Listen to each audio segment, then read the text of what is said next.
Hello, everyone. Happy New Year. Hope everybody had a safe and not boring New Year's Eve. And for those of you that have hangovers, this episode is going to be a little loud and very obnoxious and hopefully entertaining as well. I don't exactly know what is going to happen in this episode, but I will say this. We've got some very interesting articles. There's been a lot of stuff that's happened in the last 48 hours. So, with of course, the arrest of Andrew Tate, which I'm gonna go over here in just a second because I don't want to harp on it too much. All the way to apparently we have to have a subject called trans math, and hashtag kill all men apparently is coming back. And yeah, well, it doesn't look like 2023 is getting off to any better of a start than 2022. I saw a picture of a group of people on a cartoon very slowly opening a door that said 2023 on it, kind of scared almost, but hey, what are we going to do, right? There's not really much we can do. But at the same time, I want everyone to know that regardless of what can or cannot happen, Happy New Year to you too, Shadowhawk. I want all of you to know that there is a proverbial light at the end of the tunnel. There is a beautiful ending to all of this. We just got to get through all the shitty crap, Shadowhawk, how was your New Year's, man? I didn't get to join any of you guys last night. As you can hear in my voice slightly, I got sick again. My grandmother got me sick, God bless her. She sent me a message after I got back from, if any of you guys have been following my last couple of days, I told you guys I spent holidays with family. I tried to. And I was out there in West Texas on the farm. And, well, she got me sick. She sent me a message a couple of days after I got back. She's like, oh, by the way, I'm really sick. So if you get sick, it's because of me. I'm like, son of a bitch. And sure as shit, I went to pick up a check from a customer from one of the jobs previous this year. And on my way there, man, it was like this wall was just descending down on me. Oh, you're still drunk, huh? All right. Yeah. Woo! Yeah, get her done. You make it happen, bro. Anyways, all right, guys. So let's go ahead and get the Andrew Tate thing out of the way. I'm not going to produce any articles. I'm not going to produce any videos. I know that everyone has been getting their brow beaten with this stuff, and it's just been all over the news. I don't like to give people credit where credit is due. Dead cow disease. Yeah. Oh, you saw the dead cow? Dude, that was crazy, right? That hole? That was a boar that did that. Perfect hole in the back of it. Ate all of its guts out. It was crazy. We had to. I was gonna film it. I've got a video of it of us attaching a chain to it, but I figured that might be too much for YouTube. So yeah, and then us dragging it up with the 4-wheeler. But yeah, I figured that would be a little too much. But and that was kind of crazy. On Christmas Day, of course. But so Andrew Tate was arrested about 48 hours ago, and he has been released. He made bail, whatever. His lawyer has released a statement. I'm going to give two things on this immediately. One, I'm an American, red-blooded, okay? I believe in the Constitution. I believe in the flag. I have not seen any evidence that isn't word of mouth or just news blasting him saying that he's done something, all right? So until I see actual evidence that says that Andrew Tate is guilty, he's supposedly guilty of sex trafficking. Until I see actual hardcore evidence, proof, follow the money, whatever, I'm not going to believe shit. All right. I want to see actual proof. Second thing, as much as because me and Tate agree on a lot of stuff, we disagree on a lot of stuff. If Andrew Tate is guilty of sex trafficking, he deserves the full extent of the law. I mean, if he did commit a crime, him and his brother, Tristan, then of course they deserve to go to jail. But from what it looks like, especially from the videos that are out there, and I'll let you guys make up your own minds. That's why I'm not showing any videos. But the whole thing looks staged. It looks like it looks like they wanted everyone to see Tate. And there's even this part of the video where they don't purposely leave after the perp walk. They leave the door open to the van so that all the paparazzis can get special photos. And then as he goes to turn, there's like a special cameraman in a mask with a camera. And then they close the door. it's like, okay, this is bullshit. And then, of course, they take all of electronics from his house. You know, he likes to brag. He said there was over $400,000 worth of electronics taken, plus all of the cash in the house. Okay. So, anyways, look, Tate, Tristan, I doubt you will ever see this video. I doubt anyone will ever play this back to you, but I'm praying for you guys. I hope you guys did not do this. I hope you are completely 100% innocent. And if you are, I hope you're vindicated. And I want you guys to keep preaching your word and keep saying what you got to say, because I personally think this is just them trying to shut him down. It's just them, the people, the governments, whatever, the matrix as they like to call it. I believe this is them just trying to keep Tristan and Tate down, man. Andrew down. So anyways, that's all I'm going to talk about the Andrew Tate shit. Yeah, another smear tactic. I agree, dude, completely. Anyways, so all right, so let's get into this stuff.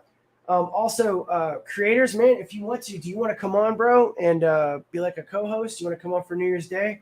I know you don't always want to come on, but after I get through with this first story, if you want to come on and be a second fiddle, bro, I do not care. You are more than welcome to come on. Hang on, let me get this thing open.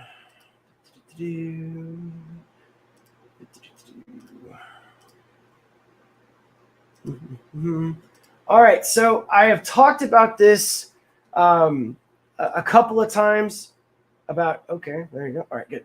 I've talked about this a couple times. I have brought this up.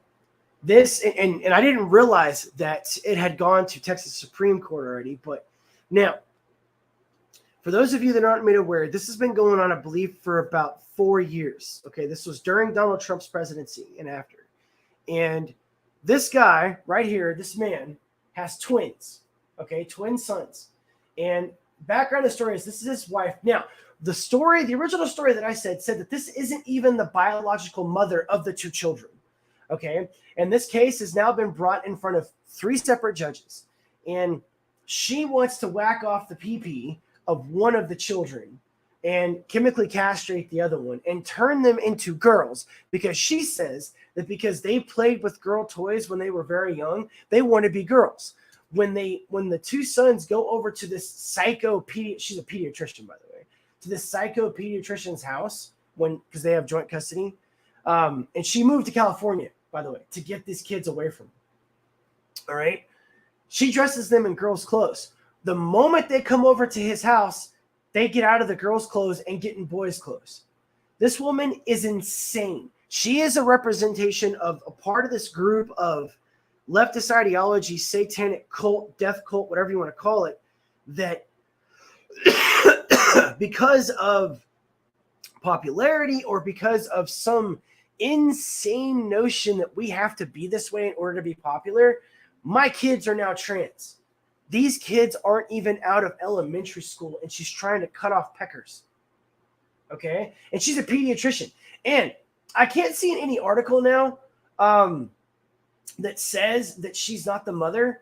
But in one of the original articles that I read on this was years ago, it said that she wasn't even the boy's biological mother. She was just their mother because of marriage. I think because she married so young. But Texas Supreme Court rules against father seeking to prevent chemical castration of his son. The Supreme Court of Texas denied my mandamus, effectively terminating my parental rights. My children are now subject to being chemically castrated in California. Texas is an empire of child abuse led by Texas judges. Now, Texas has a lot of laws, a lot of good laws, but one thing that we don't have is we're a mommy state, man. Okay, like if a woman gets divorced from a dude in Texas, she's gonna get everything. She's gonna get the house, she's gonna get the kids, she's gonna get the cars. The guy will be sleeping in a soapbox in a utility apartment with a zero balance bank account if he gets divorced. That's Texas. Just to make sure, I am drinking black coffee, which, remember, that makes me racist, sexist, transphobic, and all around just horrible human being. Don't forget that. Jeffrey Younger has lost his court case to prevent his ex-wife from taking their son to California, where he could be medically transitioned. Younger has been trying to stop this from happening for years. Like I said, I believe it was around 2017, 2018 when this started. I could be wrong on that. And now has reached the end of the line. He is prevented by courts of Texas from protecting his boys from medical mutilation at the hands of their mother, who is a pediatrician. Younger has accused her of using the children to help advertise her inclusive gender-affirming practice. I call this the soccer mom gender dysphoria group because a lot of these women are a part of that whole soccer mom, I want to be popular. My kid also is transitioning. I'm so cool. Look at me.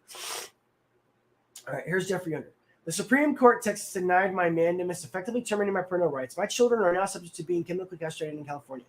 Texas is an empire of child abuse. And yeah, that's a statement from Twitter.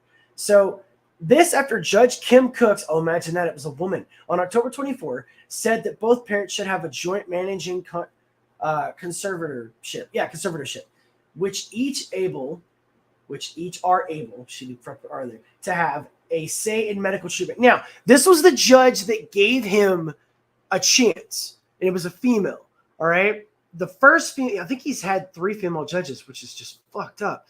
All right.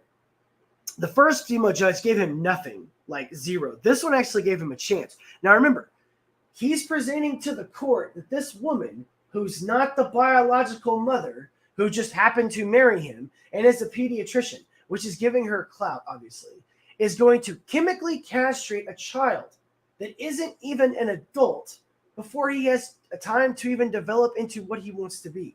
And this judge is like, all right.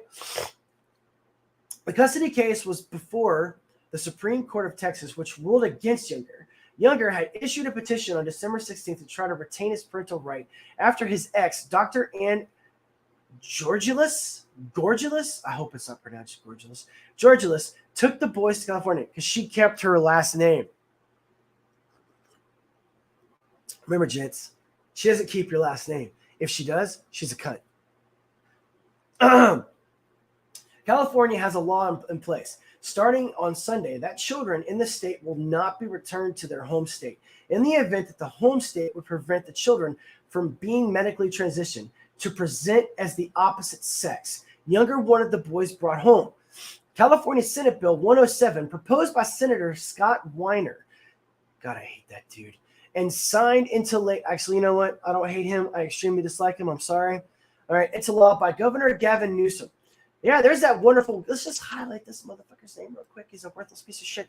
Will prohibit the enforcement of an order based on another state's law authorizing a child to be removed from their parent or guardian based on the parent or guardian allowing their child to receive general affirming health care or affirming mental case. Now, let's just say, for the sake of argument, that these children were not being abused in any way, shape, or fashion. And this was simply just a case of a mother. What's up, Tree Goblin? Oh, let me get to you guys. Hang on. There we go. I got some words. His wife is evil as fuck. Yes. In Minecraft, right? Yeah, this is all in Minecraft, by the way. I totally forgot to say that. In Minecraft, YouTube.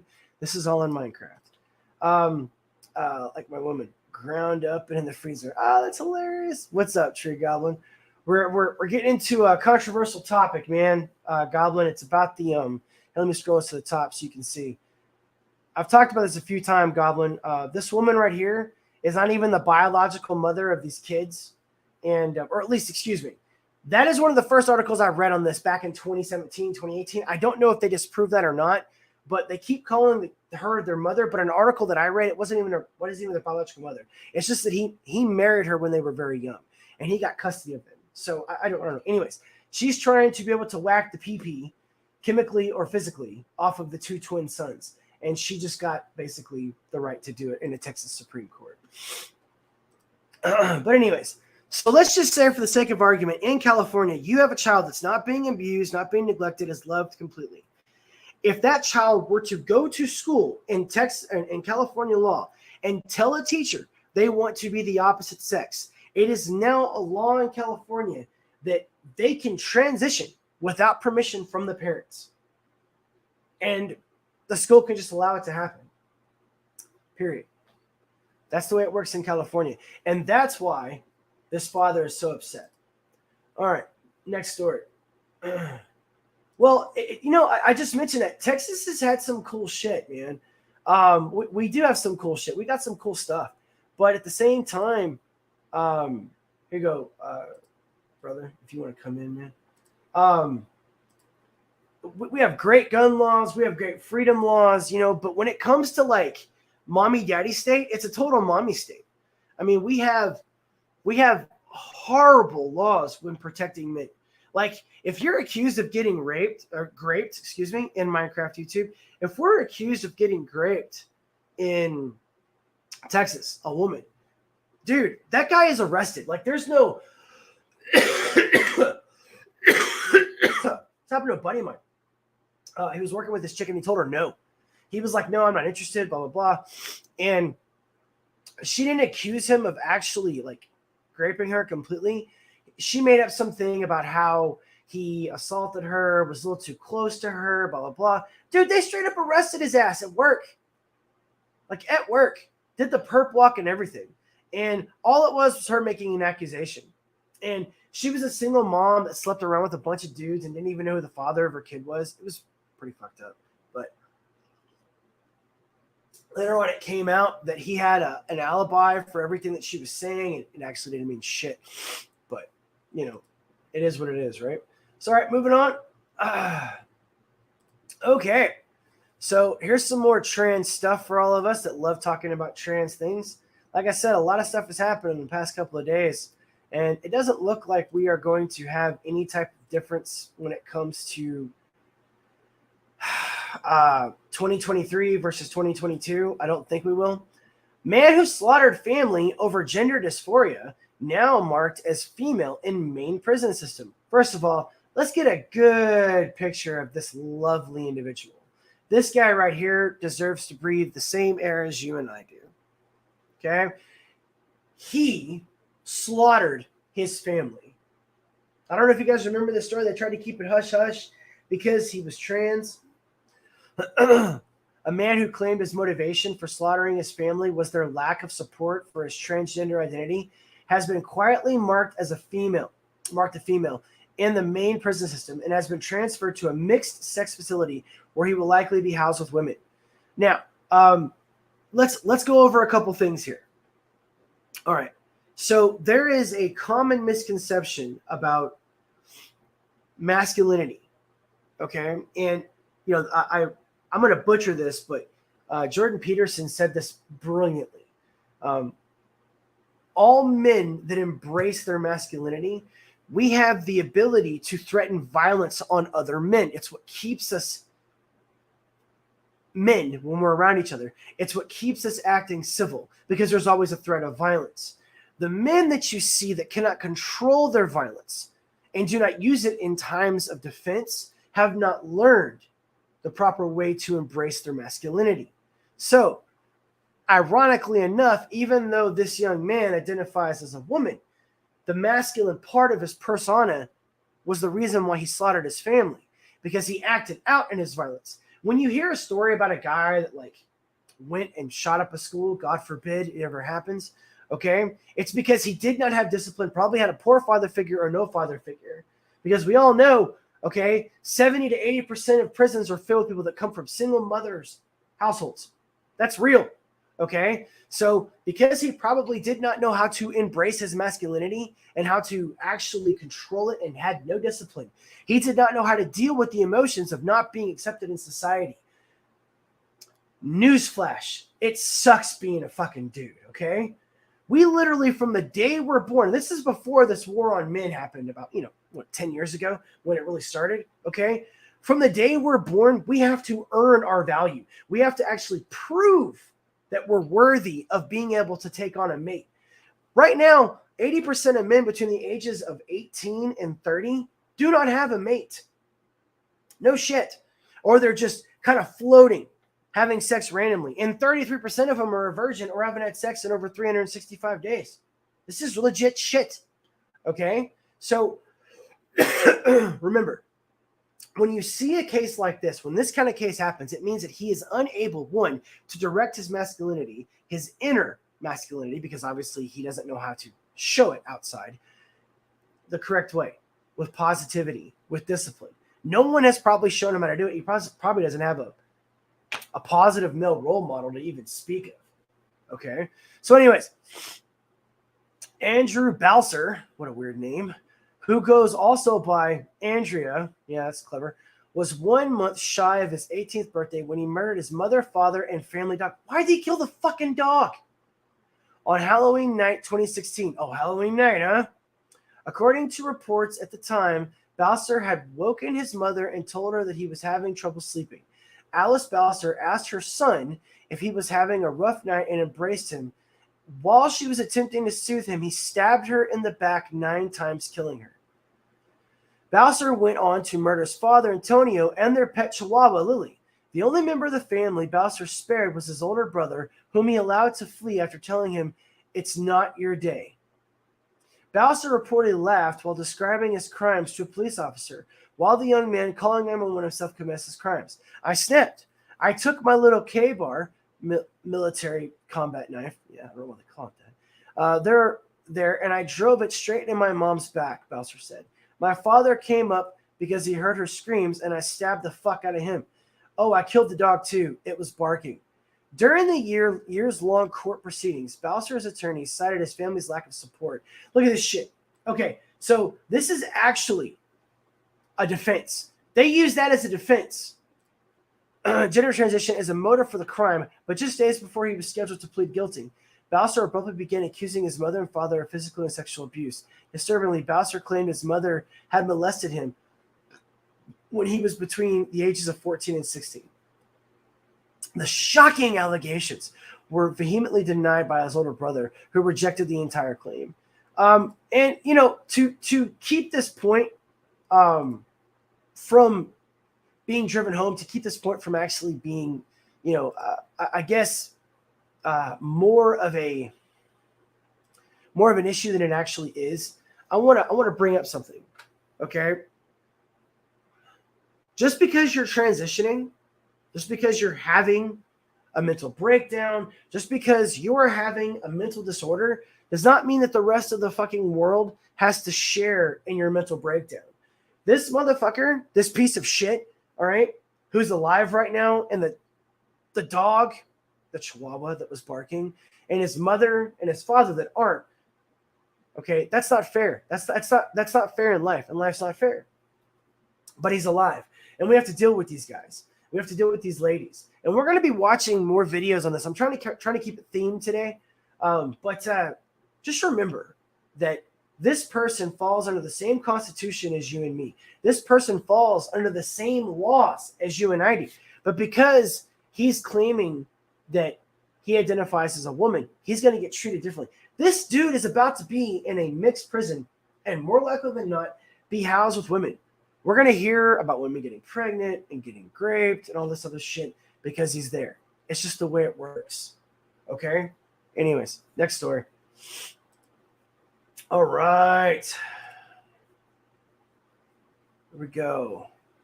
Here's an interesting one. I thought this was kind of cool. Kind of stupid. But hey, you know, we do what we can do. All right. Hang on, guys. I'm getting blown up. All right. Don't forget, guys, I will be leaving January 11th to go overseas. I'll be gone. I'll be making videos while I'm there. I'm definitely going to get some videos in Dubai. If I can, by the way, when I land in Dubai, I'm going to try to find one of those Android servers and try to get videos of it. See if it'll serve me. Okay. So, yeah, anyways. Okay. So, here we go. This is from Breitbart. Aerosmith rocker Steven Tyler sued for allegedly sexually assaulting a minor more than 40 years ago. Now, of course, you guys know statutory rape, great period in Minecraft, YouTube, in Minecraft. Doesn't apply after 5 years. So Steven Tyler is facing a lawsuit brought by a woman who alleges the Aerosmith rocker engaged in a sexual relationship with her during the 1970s, beginning when she was 16 years old. A California lawsuit, which was first reported by Rolling Stone magazine, is taking advantage of a temporary state law waiving the statute of limitations for childhood sexual abuse allegations. Plaintiff Julia Misley, formerly known as Julia Holcomb, has alleged that Tyler persuaded her mother to grant him guardianship over her when she was 16 years old, which led to her living with him and engaging in a sexual relationship. She has claimed that they were together from 1973 until about 3 years later. While the suit doesn't mention Steven Tyler by name, Miss Lee referred to him by name in a present statement subsequently published by her attorneys.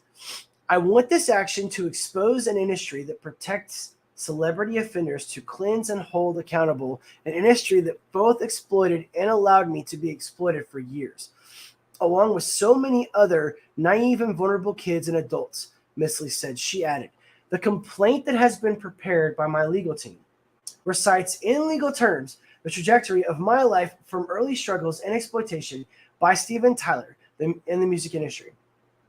My escape from that world, my recovery and transformation, my restoration of spirit through faith and building a family and rebuilding of my life. The complaint also recites how Tyler, for profit and more fame, re-traumatized me and for profit. The complaint also recites how, re-traumatized me and my family. I am grateful for this opportunity. Okay, so she's claiming not only did he rape her, sexually assault her, molest her, but he did it for profit and for more fame. All right, now you guys are familiar with the term groupies. Okay, if this woman was raped, okay, Tyler deserves to go to prison, obviously. But there are a lot of groupies, and women hide their IDs and don't ever tell men their age whenever they're groupies. It happens all the time. Now, I always state that every man that has sex with a young girl, okay, ask for her ID. No shit. Okay? Every man do it, period. I don't give a fuck. You say, look, I'm about to shove my dick inside of you. Okay, cool. Produce an ID. All right? And if it even remotely looks weird or crazy, or it doesn't pass the flick test is where you flick the side. All right? All right? And now they have cool little holograms on them. But look, if it looks fake as shit, dude, don't stick it, man. 5 will get you 20. But yeah, Steven Tyler's in some hot water. Oops. Sorry, Steven. All right. Let's see here. Okay, we all know this to be true. Netflix had the worst year ever in 2022. Hands down. There we go. No thanks. All right, prior part. Woke fail. Netflix shares plummet more than 50% in 2022. Worst year in more than a decade. Netflix has closed its worst year in more than a decade, with its stocks plunging more than 50% and wiping out staggering $136 billion in market value. For 2022, Netflix has dropped 50.6%, the most the stock has declined on an annual basis since 2011. That would be the year right before Barack Obama became president, by the way. For the first time, the once invincible company lost subscribers for 2 consecutive quarters, ushering in a period of painful belt tightening that has included several hundred layoffs. Now, I want to point out something about YouTube, guys. All right, for those of you that are still here, it looks like I've lost almost everyone. So Netflix, starting around, I would say, let's say probably around 2016, started to kind of push the woke agenda hard. And then it came out with super woke stuff like Sabrina, Witcher, a couple other shows. You know, they did the woke stuff with the Daredevil series, you know, producing certain things in there that were woke. I know the first season of Daredevil was really good. I loved it. It was awesome. But then everything after that became woke. I know this is not going to be agreed by my other fellow geeks and gamers, but sorry, guys. I tell it like it is. I don't care if it's got one tiny piece of woke in it. Okay? It's woke. All right? When you go back and you watch movies, let's say we go back to Aliens or Alien. There's no woke bullshit in there. And yet, we've got a strong female lead, and everybody loved the movie. We didn't need woke bullshit. Okay? If you've got woke in it, it ain't going to work anymore. We're so sick and tired of it. We're beyond tired of it. We don't want it to exist anymore. Okay? We want it to go away. We want it to end. I mean, it's really quite simple. End, be done, be over. We're through with it. Netflix, get with the program. Look at HBO. Look at the decline of Disney Plus, okay? We don't want it anymore. We want it gone. Thank you. Goodbye. Have a wonderful night. Oh yeah, this one was a good one. Trans math now demanded by trans community. I always love it when a small percentage of the community demands bullshit. Pro-trans organization pushes transgender inclusive math. A pro-trans organization is pushing for trans, non-binary inclusive math curriculums that advance gender ideology. The Gay, Lesbian, Straight Education Network, the GLSEN,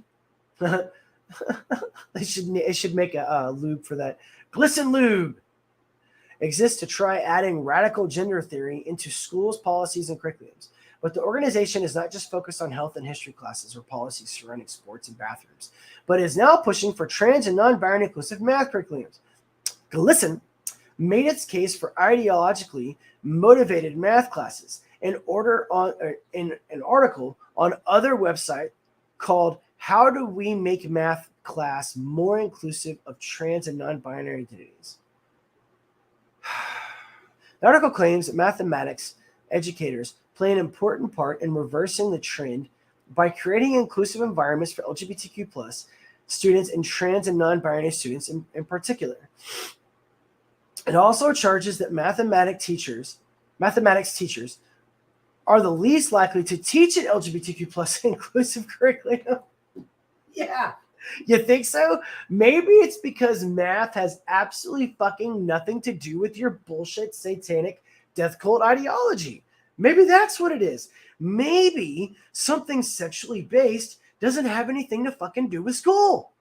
Maybe your absolutely predatorial, shrooming, and edophilia crap that is being introduced into your LGBTQ plus, I'm going to be half naked having you slip $5 bills into my G-string when I'm a dude and my slongs in your 5-year-old's face has nothing to do with educating our children. I don't know. Maybe I'm onto something. Could be, could not be. In Minecraft, everyone. In Minecraft.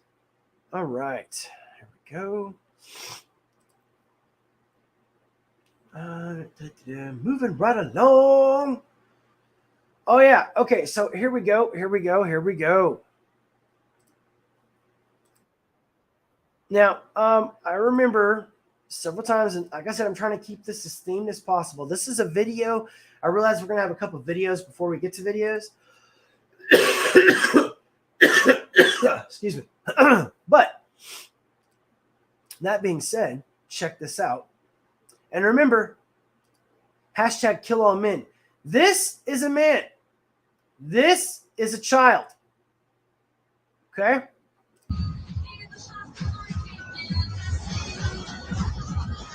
Now, for those of you out there who are paying attention,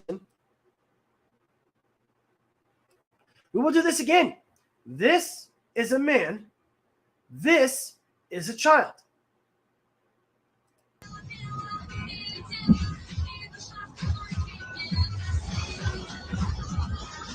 So, hashtag kill all men, okay, that would be a dead child.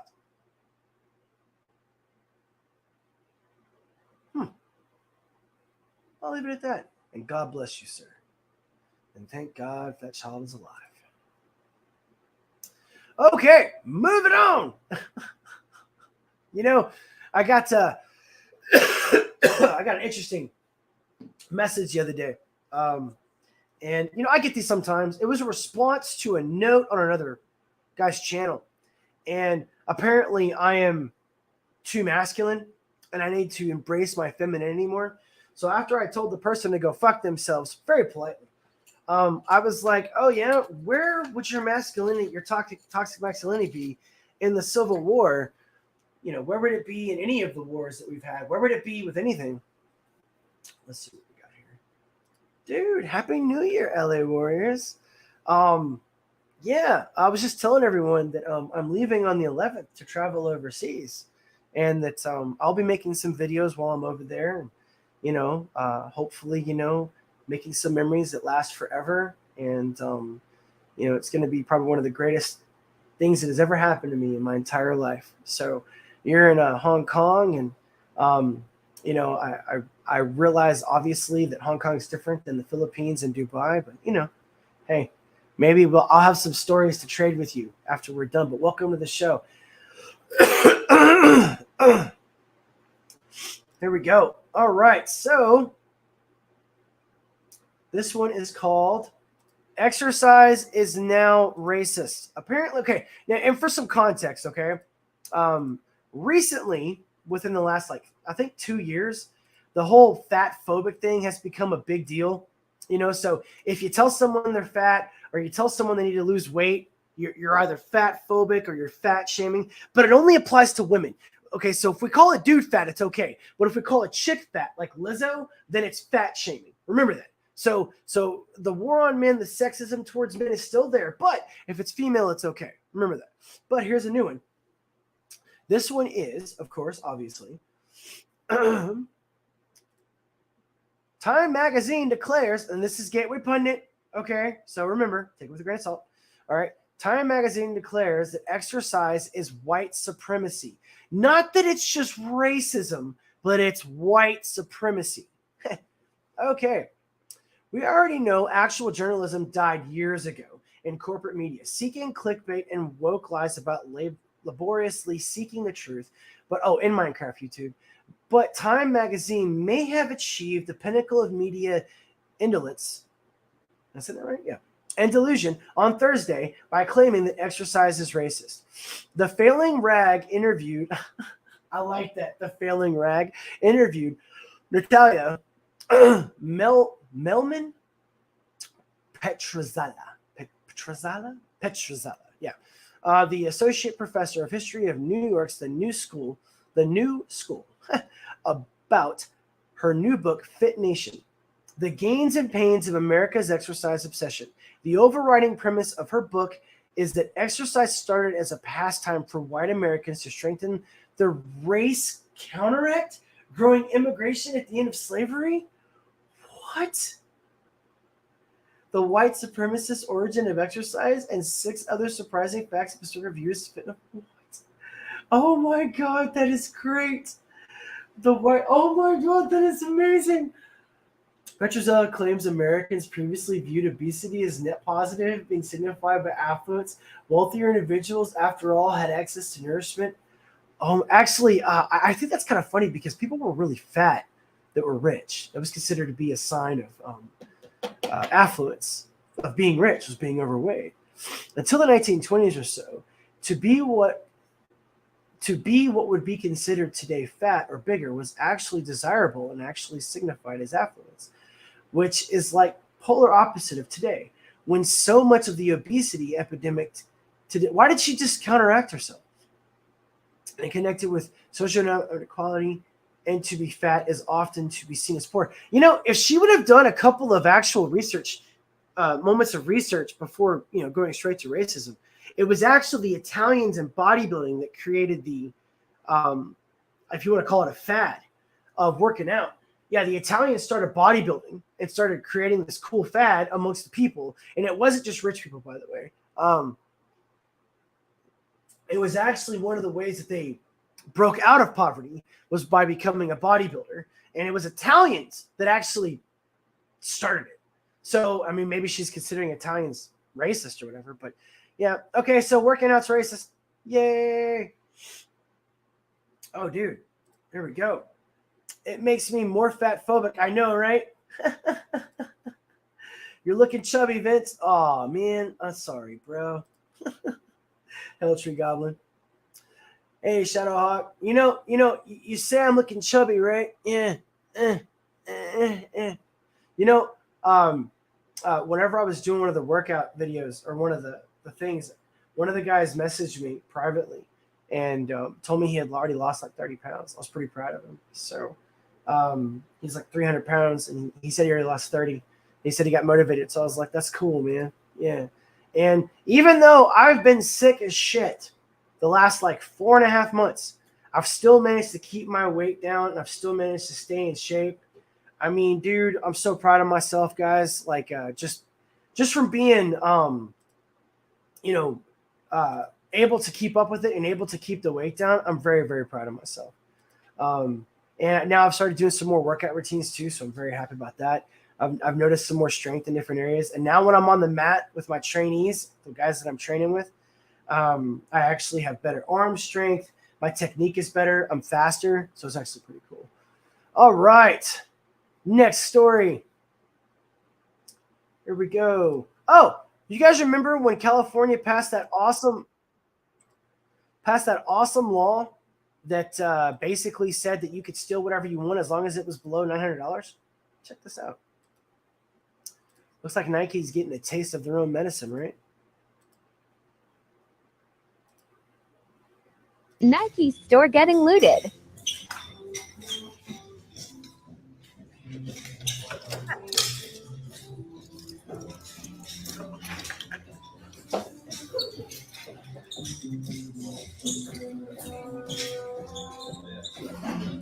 That's a good song.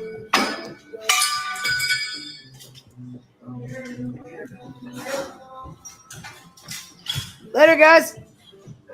Merry Christmas. Happy New Year. And they can't do a damn thing about it either. They can't touch them. They can't have them arrested. No. Because remember, they're racist and sexist and contributing to the homeless and the downtrodden if they have them arrested. Don't forget that. It's hilarious, dude. Oh my God. And apparently science has been wrong for thousands of years. This brilliant human being here. And remember, these people breathe our air. Okay. And they're available to go to all the classes and go to all the schools and everything that we are. So yeah, here we go.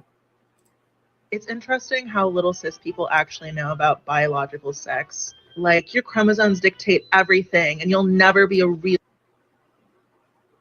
That's not me. girl. Do you know how easy it is to completely change your body with hormones? I grew a penis within my first month of being on testosterone. I started having full-blown boy puberty around month 3 or 4. Trans women can grow breasts exactly like cis women can. Trans women can lactate. Everything you think you know about how bodies are set in stone and can't be changed, you're literally just wrong.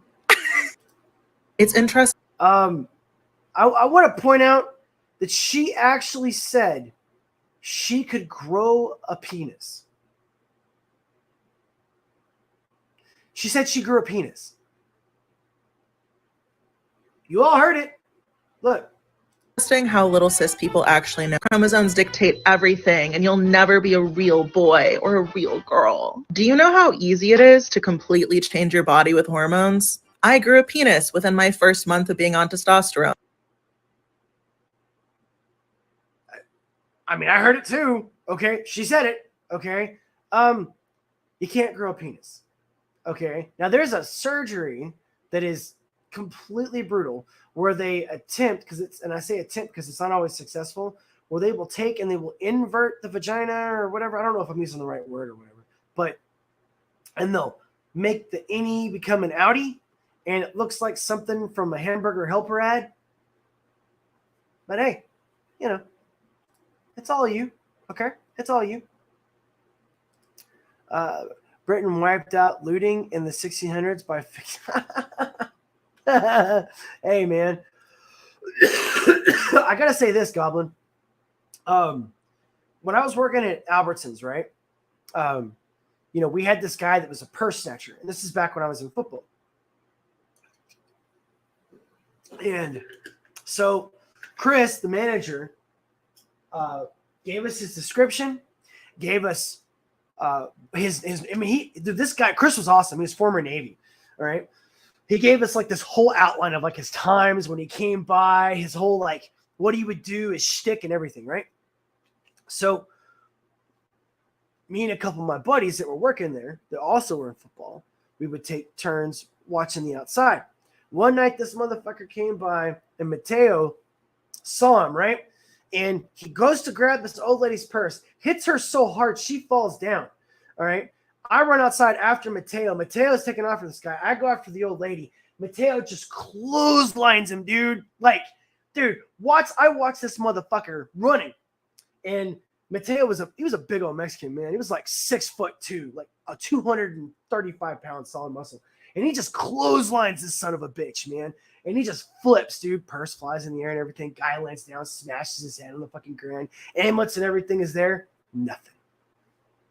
We didn't get in trouble for shit. We were like 16 years old, and we knew that shit was wrong. We were 16 years old in football, and that was back when you had to sign football contracts. Okay? So, like, if you were going to be in football, you had to agree not to have a piercing, not to get tattoos. You had to make good grades. Yeah. Was the next looting? I've seen pics of those. Yeah, they're not. I mean, I imagine at some point, as long as we keep doing this, they'll probably have like penis transplant surgery and shit. I mean, yeah, but she literally said she grew a penis. Remember that. She grew one, not had surgery for one. She just magically grew a penis. See, this is the problem.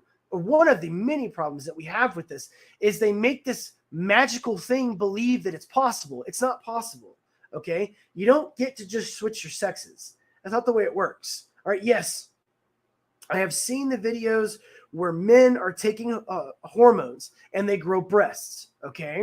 And I understand how that biologically works, okay? But I had gyno, okay? That's gynecomastia, all right? I wasn't taking hormones, but because I took steroids in high school, unknowingly, unfortunately, they were giving us pills. Yeah, it was fucking stupid. All right. I've developed gynecomastia when I was in the Marine Corps. All right. And I was growing female breast tissue. It's real legit. I still have the scars under my nipples from having it taken out. Okay. So I know that it's possible. All right. But that does not mean you can grow a penis. Penis has what is it? It's like 50 different blood vessels that circulate through it. It's an integral system. It has a ball sack, man. You don't just grow that shit. That's not the way it works. It doesn't just magically fucking grow. All right. I just love the level of delusion these motherfuckers have, man. All right. So I'm calling this one a breath of fresh air. And because it's really cool. And I'm glad that someone wrote about this. This is our last news story. And then we're just going to get into fun shit. I got chores I have to do today. So here we go. This is from Daily Mail. All right. Nobody works. Nobody gives a damn. Billionaire Home Depot co-founder, 93 years old, blames socialism for destroying capitalism as he slams Biden, woke people, and Harvard grads for putting obstacles in the way of entrepreneurial success. So the co-founder of Home Depot, he's a Jewish gentleman, and I worked for Home Depot for several years. Back when it was a great organization. Now it's not so good anymore. I have to go there today, and I know it's not as good anymore because the customer service has absolutely gone to shit. So, these guys started a company based off of family values, trying to create something for people to be able to do to be able to function in society better and be able to have something you can do to support a family. Man, they had stock options. They had 401k set. It was really cool, man.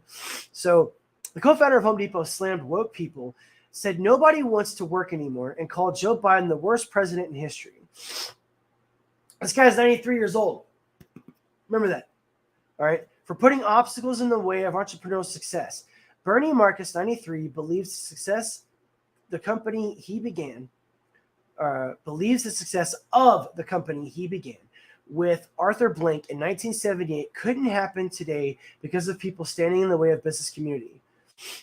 We would end up with 15, 16 stores, he said in an interview with the Financial Times. I don't know that we could go further. Marcus added that he's worried about capitalism and said, thanks to socialism, nobody works. Nobody gives a damn. Just give it to me. Send me money. I don't want to work. I'm too lazy. I'm too fat. I'm too stupid. I don't think this is a play. But it's funny because there was that video that they had out from the Dr. Phil show where the woman was crying because Dr. Phil was telling her that she had to get a job. No, I don't want a job. And there's the other video of the woman that sued her parents for she wanted $5,000 a month. She wanted $60,000 a year to live She sued her parents for being born because they didn't ask her permission to be born. So he's not wrong, guys. I'm sorry, but you know, when we're dealing with certain shit, okay, when we're dealing with issues of today's, you know, let's just call it, you know, Gen Z or whatever. I don't know. The people between the ages of 18 and 28, I like to say. All right. Actually, we can even go further than that. Let's say 14 to 28.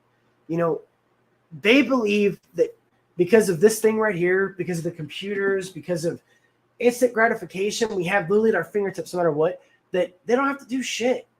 They can just get paid. And the only thing that the virus of unknown origin from China did was give us a sense that I can do whatever I want and the government will take care of me. Never in the history of ever, guys, never in the history of ever has the government done for the people what was good for the people. All right. We've always had to make a government do what's good for the people. I mean, do you think America got its constitution because the government woke up one day and was like, you know what? We should give people more freedom. We should give people more rights. That's not the way it happened, guys. Not even close. Wake up. All right. Now for the fun shit. We're going to start off with John Talks.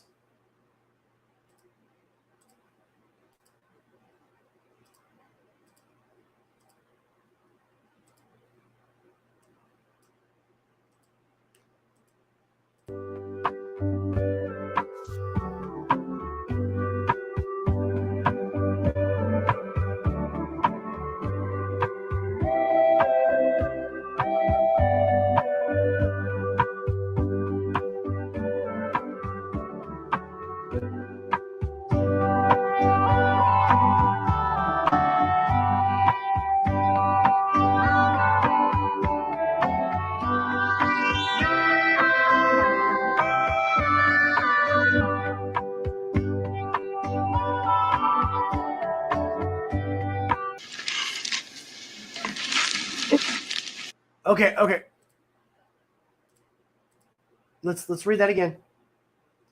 Woman who thought she had Lyme disease reveals her symptoms were the result of leaving a tampon inside of herself for 2 years, saying her gynecologist gasped during her exam.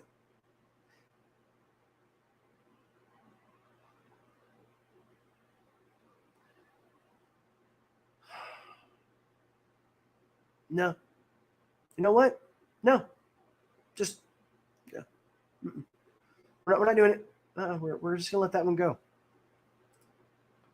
All right. Now, we were talking a little bit about this earlier. Check this out. This is pretty good shit. Here we go.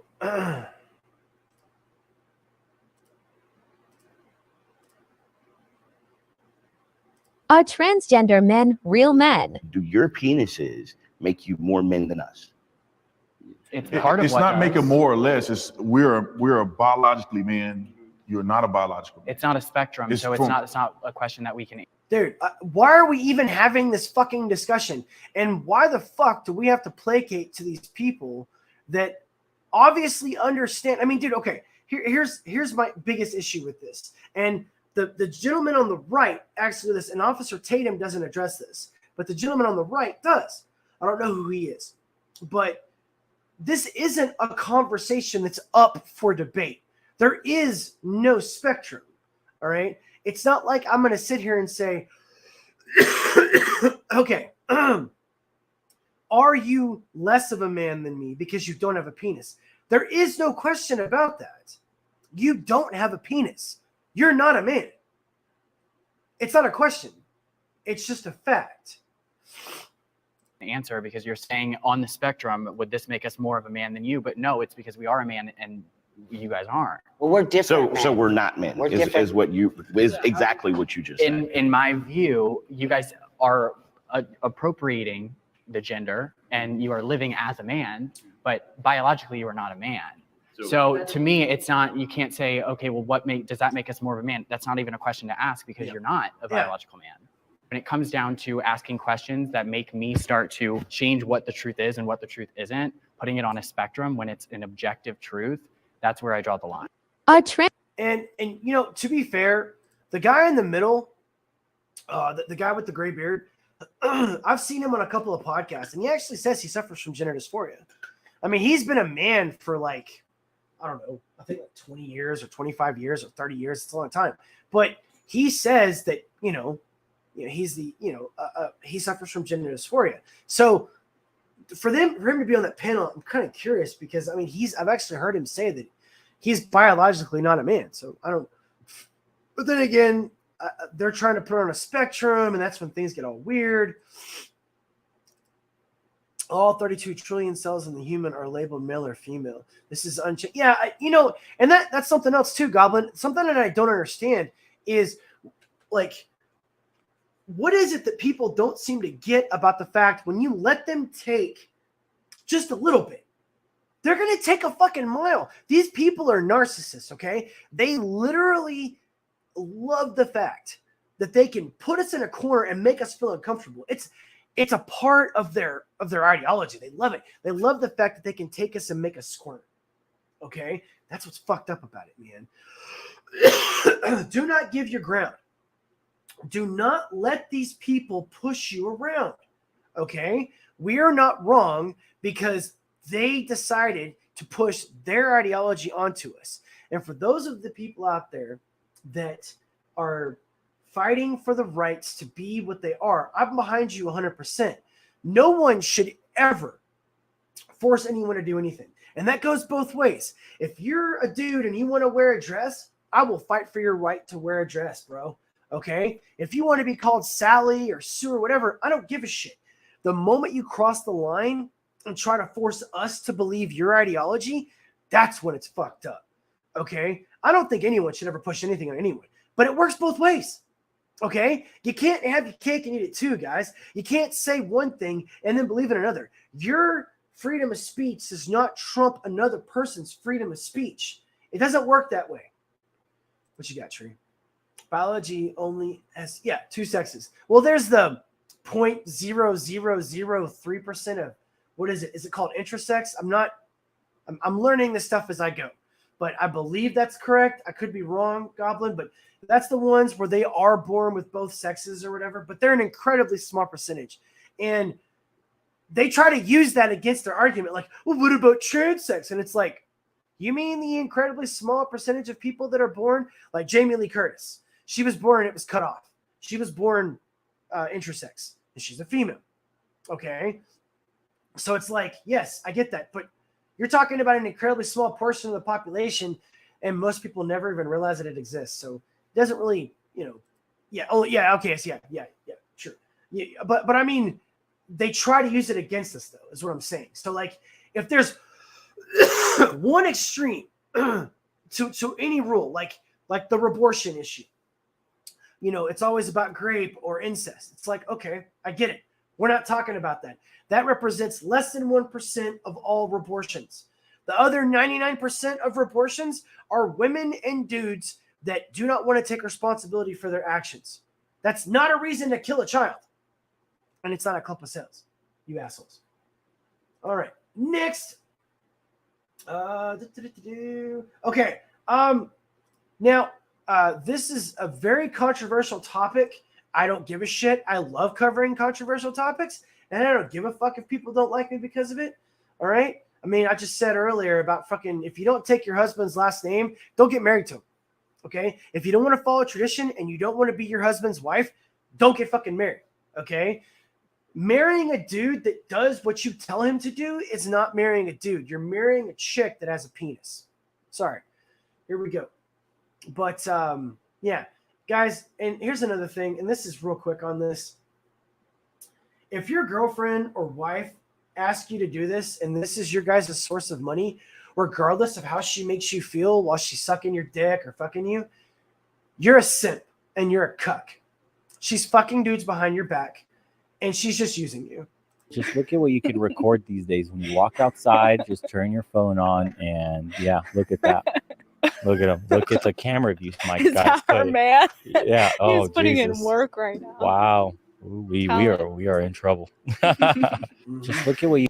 And she's a TikToker or an Instagram model. Maybe she's OnlyFans. I don't know. But look, here's something else too, ladies. Okay, for those of you that are gonna hate me, which I hope you guys all hate me, honestly. All right, look. OnlyFans is not a job. Instagram model is not a real thing. Okay? Being Insta famous or TikTok famous, that's not a life. You getting 200 DMs in your account because you shake your ass in public does not mean that you are a good person or successful. It means that there's a bunch of thirsty motherfucking dudes out there that want to see you jiggle your fucking nasty ass. Just remember that. Oh, one more thing. It's forever. All right. Here we go. Let's see here. Hey, check it out, man. We got some people in the chat. Like I said, guys, if you want to jump in, here we go. For those of my regulars, you guys know who you are.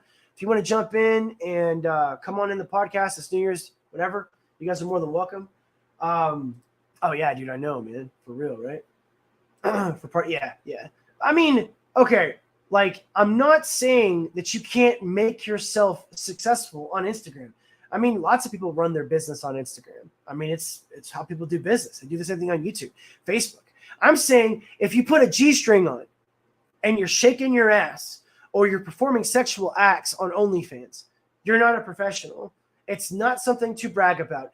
You're not good at a skill. You were born female with a vagina and an asshole. Okay? Shoving stuff inside of the holes in your body and getting paid to do sex on camera does not give you a skill. You were literally born with that skill. You know what's hard? Bricklaying. Okay? That's hard. Okay? Laying cement. Coal mining. Being a fucking plumber. That's hard. Okay? That is real fucking skill. Okay? Guys that do the professional, what is it called? Faux finishing. That's a fucking skill. You putting on lingerie and having dudes run a train on you for an hour on OnlyFans is not a fucking skill. You're just a fucking whore. That's it. Get the fuck over it. Embrace being a whore, though. I mean, dude, if you're going to be a porn star, admit that you're a fucking porn star. For real. Dude, hey, Apex, check it out, bro. Look, can you see it?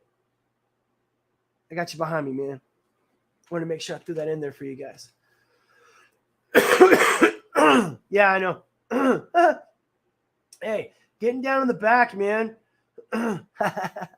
Hey, Apex, if you want to jump in, bro, jump in, man. I'd love to have you on. We're just doing the videos now, so it's just commentary. I've already got all the news articles out of the way. I know all that shaving, you know. And hey, look, I'm Manscaped, dude. I know how hard it is to do that kind of shit. No shit, I hate fucking hair, man, obviously, okay? But, like, having sex on fucking camera is not a skill. I'm sorry, okay? It's called the oldest profession for a reason. Lazars. What is it? Is that what you're talking about? When they freaking go and get like the professional lasers and shit, laser hair removal, right? Yeah, fuck that shit. I guess I should get that done on my head so I don't have to go through so many razors. All right, here we go.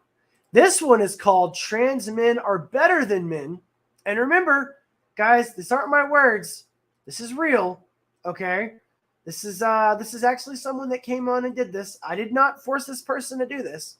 Here we go. Trans men are not men. Ooh, controversial. Go on. They are superior. They are elevated. They are on a higher level than the rest of men. Oh, fucking righto, mate. You woke bitch.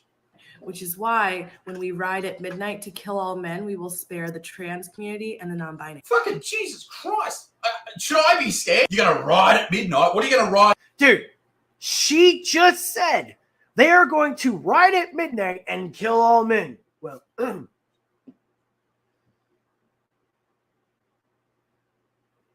come get some. Come on. I want you motherfuckers to get on that goddamn horse. And I want you to ride at midnight. And I want you to kill all men. Come on, let's do it. I want to see how this plays out. You see the excitement in my face? Let's do this shit. That will be a great night. At midnight, a big double-ended dildo, you big fucking weirdo. What a weird thing to say. Could you imagine if I came on this video right now? Oh, no shit. Women all over the world with the exact same thing. Oh, we're riding tonight, ladies. We're jumping on our ride-on mowers and we're riding tonight. I'm going to jump on me Huffy bike that my mum bought me when I was in kindergarten and I'm going to come and ride for you.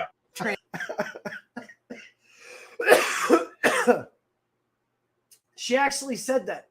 I mean, she recorded herself saying that, dude. Oh my god. Oh, dude, it's all good, man. I know your routine on Sundays, bro. I'm just glad you're here, man. Hell the male vagina. Morning Apex and fixed bait. I know, right? Dude. No. Like, okay. There was this, I forget who did it. This was a while back. It was like 10 years ago or something. This brilliant war strategist did this awesome like simulation where if all of the great powers of the world actually came and tried to attack America, right? And he ran this simulation, I don't know, something like 1,000 times in the computer.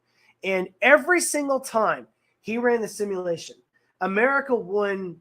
Like it wasn't even close how they won. But the only time America lost was where he had them start, and he did the simulation several times, but he had them start like inside the United States where they did it somehow. Like they magically ended up inside the United States of America. So think about it like that. Let's say we start with all the people that are part of Black Lives Matter, Antifa, fourth wave feminism, and the LGBTQ plus community, right? And we put them in like South Dakota and just let them spread out like little fucking ants. I wonder how fast they would go. You know, how quickly they would die. You know, just curious. Oh. In Minecraft YouTube. Yeah, he's pretty cool, dude. I watched him a little bit. He's pretty badass. I like him a lot. All right. Okay, so Biden gets exposed by this guy. And I have to say, I didn't know this. And I'm pretty educated, which means that they hide shit from people. They hide shit from people a lot more than what we think, because I didn't even know about this. This is Ella Emhoff. Okay. Now, you may not know her very well. I don't. But Ella is the #1 reason why the Biden administration has stayed so silent on this Balenciaga thing. Because Ella is not only one of the top models for Balenciaga, she also just so happens to be the stepdaughter of our vice president. What? Yeah, I totally wish that were a joke. Here she is at the inauguration with her mommy dearest. See, Ella actually got her start in modeling with Balenciaga, remarkably right after her mom became vice president. And over the last couple of years, she stayed very loyal to Balenciaga, modeling with Kanye West and Bella Hadid. And the fashion world, they've said she's responsible for their shift in couture. So if you were wondering why the U.S. government doesn't seem very interested in investigating the exploitation of children by Balenciaga, now you know why. Because she's making sure they don't. It obviously pays to be that close to power.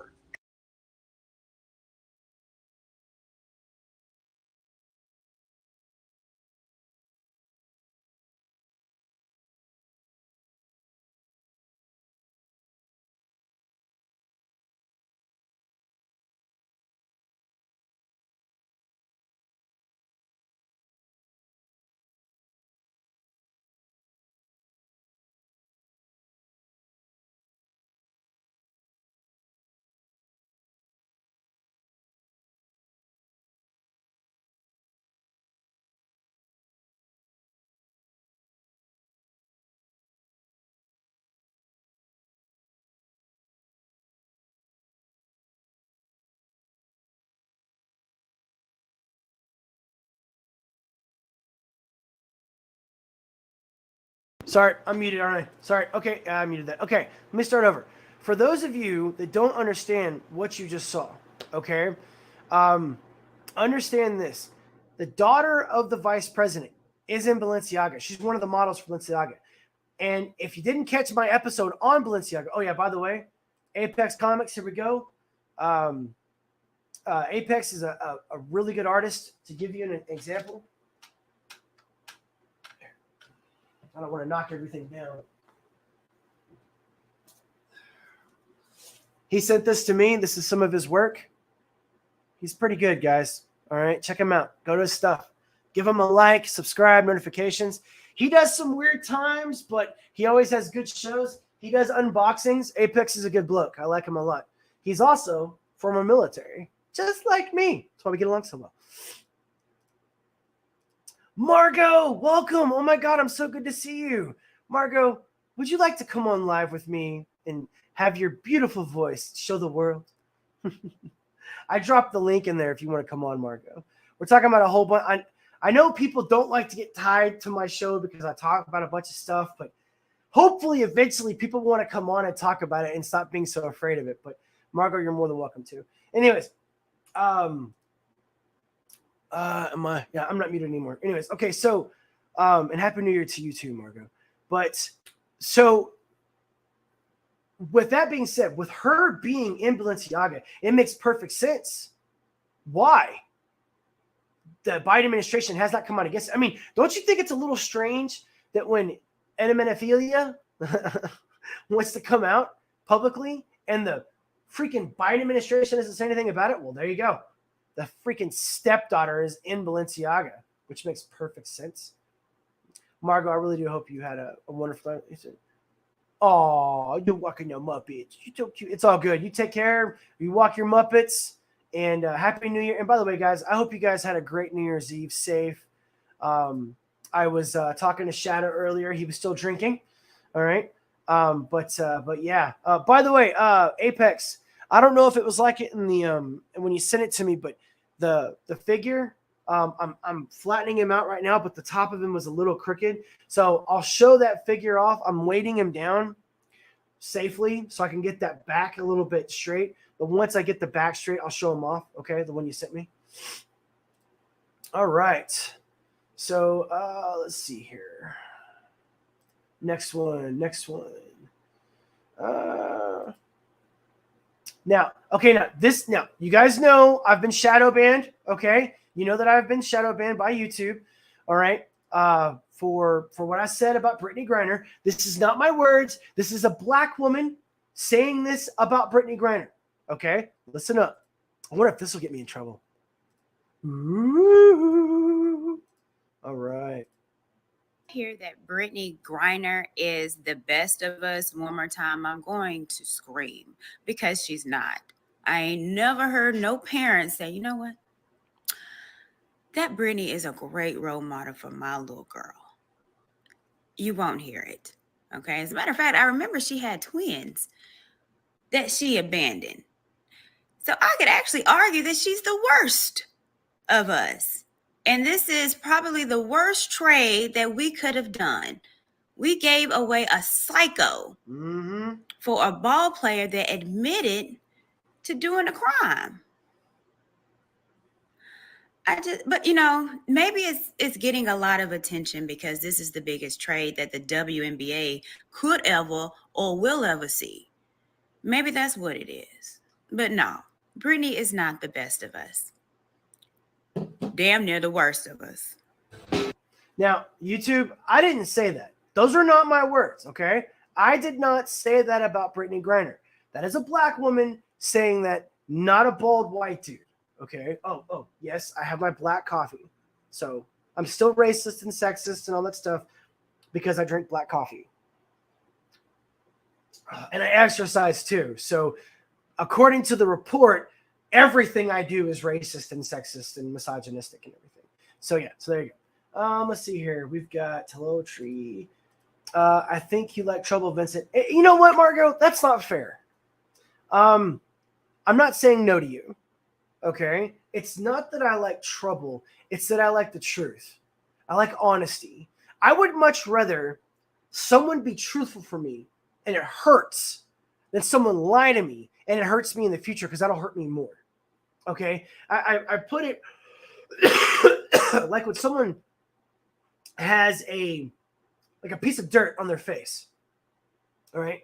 People that don't like a person will never tell them that they've got dirt on their face.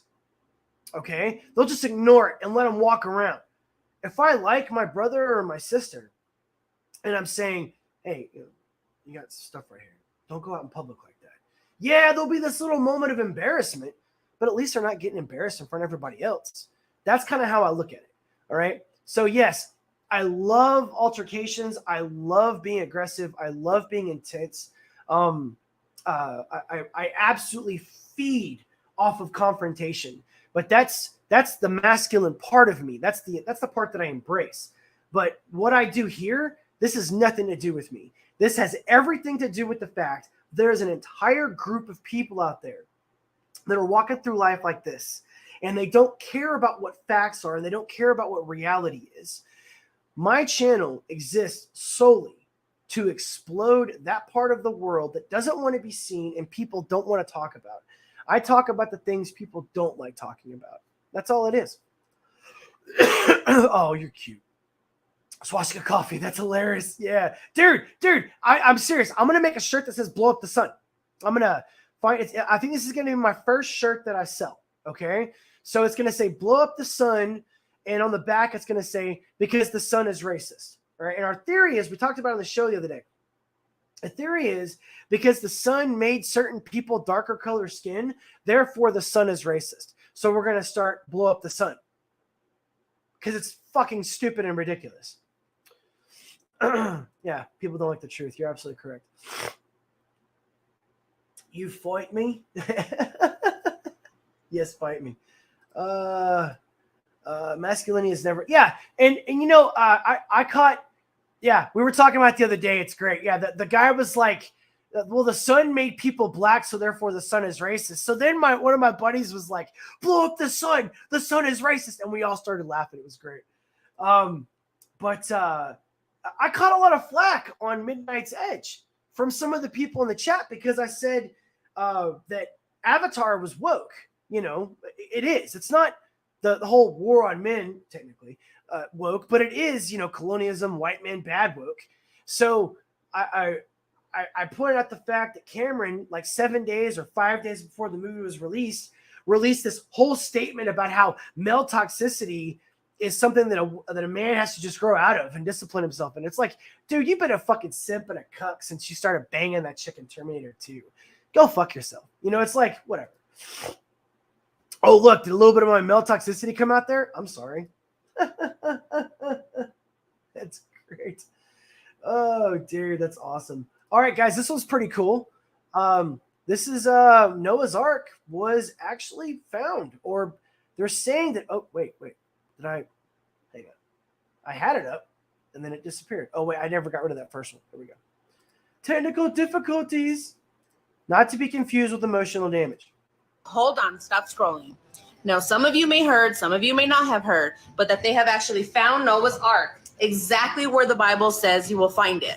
Now, this is a picture that was taken by a drone pretty high above Mount Ararat, and it shows the outlining of the Ark. Now, as archaeologists and scientists started to explore further deeper into the mountain, they started coming across these rooms that were made out of wood in the middle of a mountain. Here's another picture that was taken of a piece of wood that was inside the middle of this mountain. How did wood get inside of a mountain and develop into a room? Who knows? Now, here's another article, and it's legit. Noah's Ark of Fact, and matches 3 non-biblical accounts. Atheist. And here it says that the Ark's location is on Mount Ararat in Turkey. Now let's go to Genesis 8:4. And the Ark rested in the 7th month, on the 17th day of the month, upon the mountains of Ararat. Also, the measurements taken on this structure in the mountain match the exact same biblical measurements.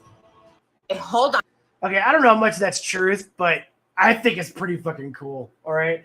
Before we talk about it, though, I didn't mind the first Avatar. Okay, and I'm with Apex on this. Okay, like I didn't think it was a bad movie, but dude, it's kind of hard to ignore the little subtleties from the movie, right? White man bad, colonialism. Every single bad person in the movie was a white male. I mean, you kind of couldn't ignore it, you know. But I thought it was ultimately a decently entertaining movie. And of course, it didn't hurt that it was an original type of movie, had original concepts, and had great CGI.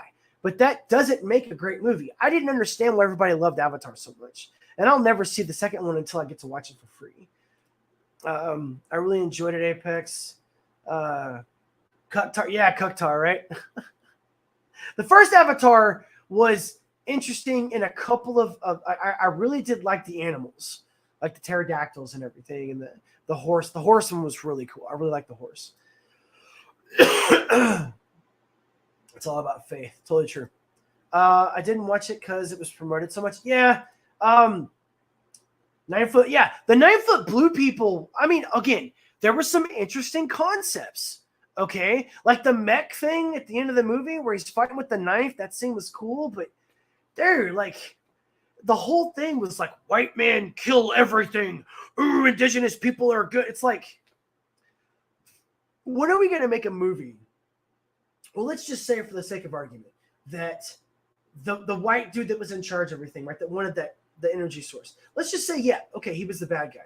Are you telling me that there wouldn't have been a group of fucking Marines, because those were Marines, I'm a Marine, that would have been like, you want to do what?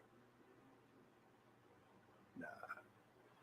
Now, the general was the one that was all crazy, right? Well, there's a standing order in the United States Marine Corps.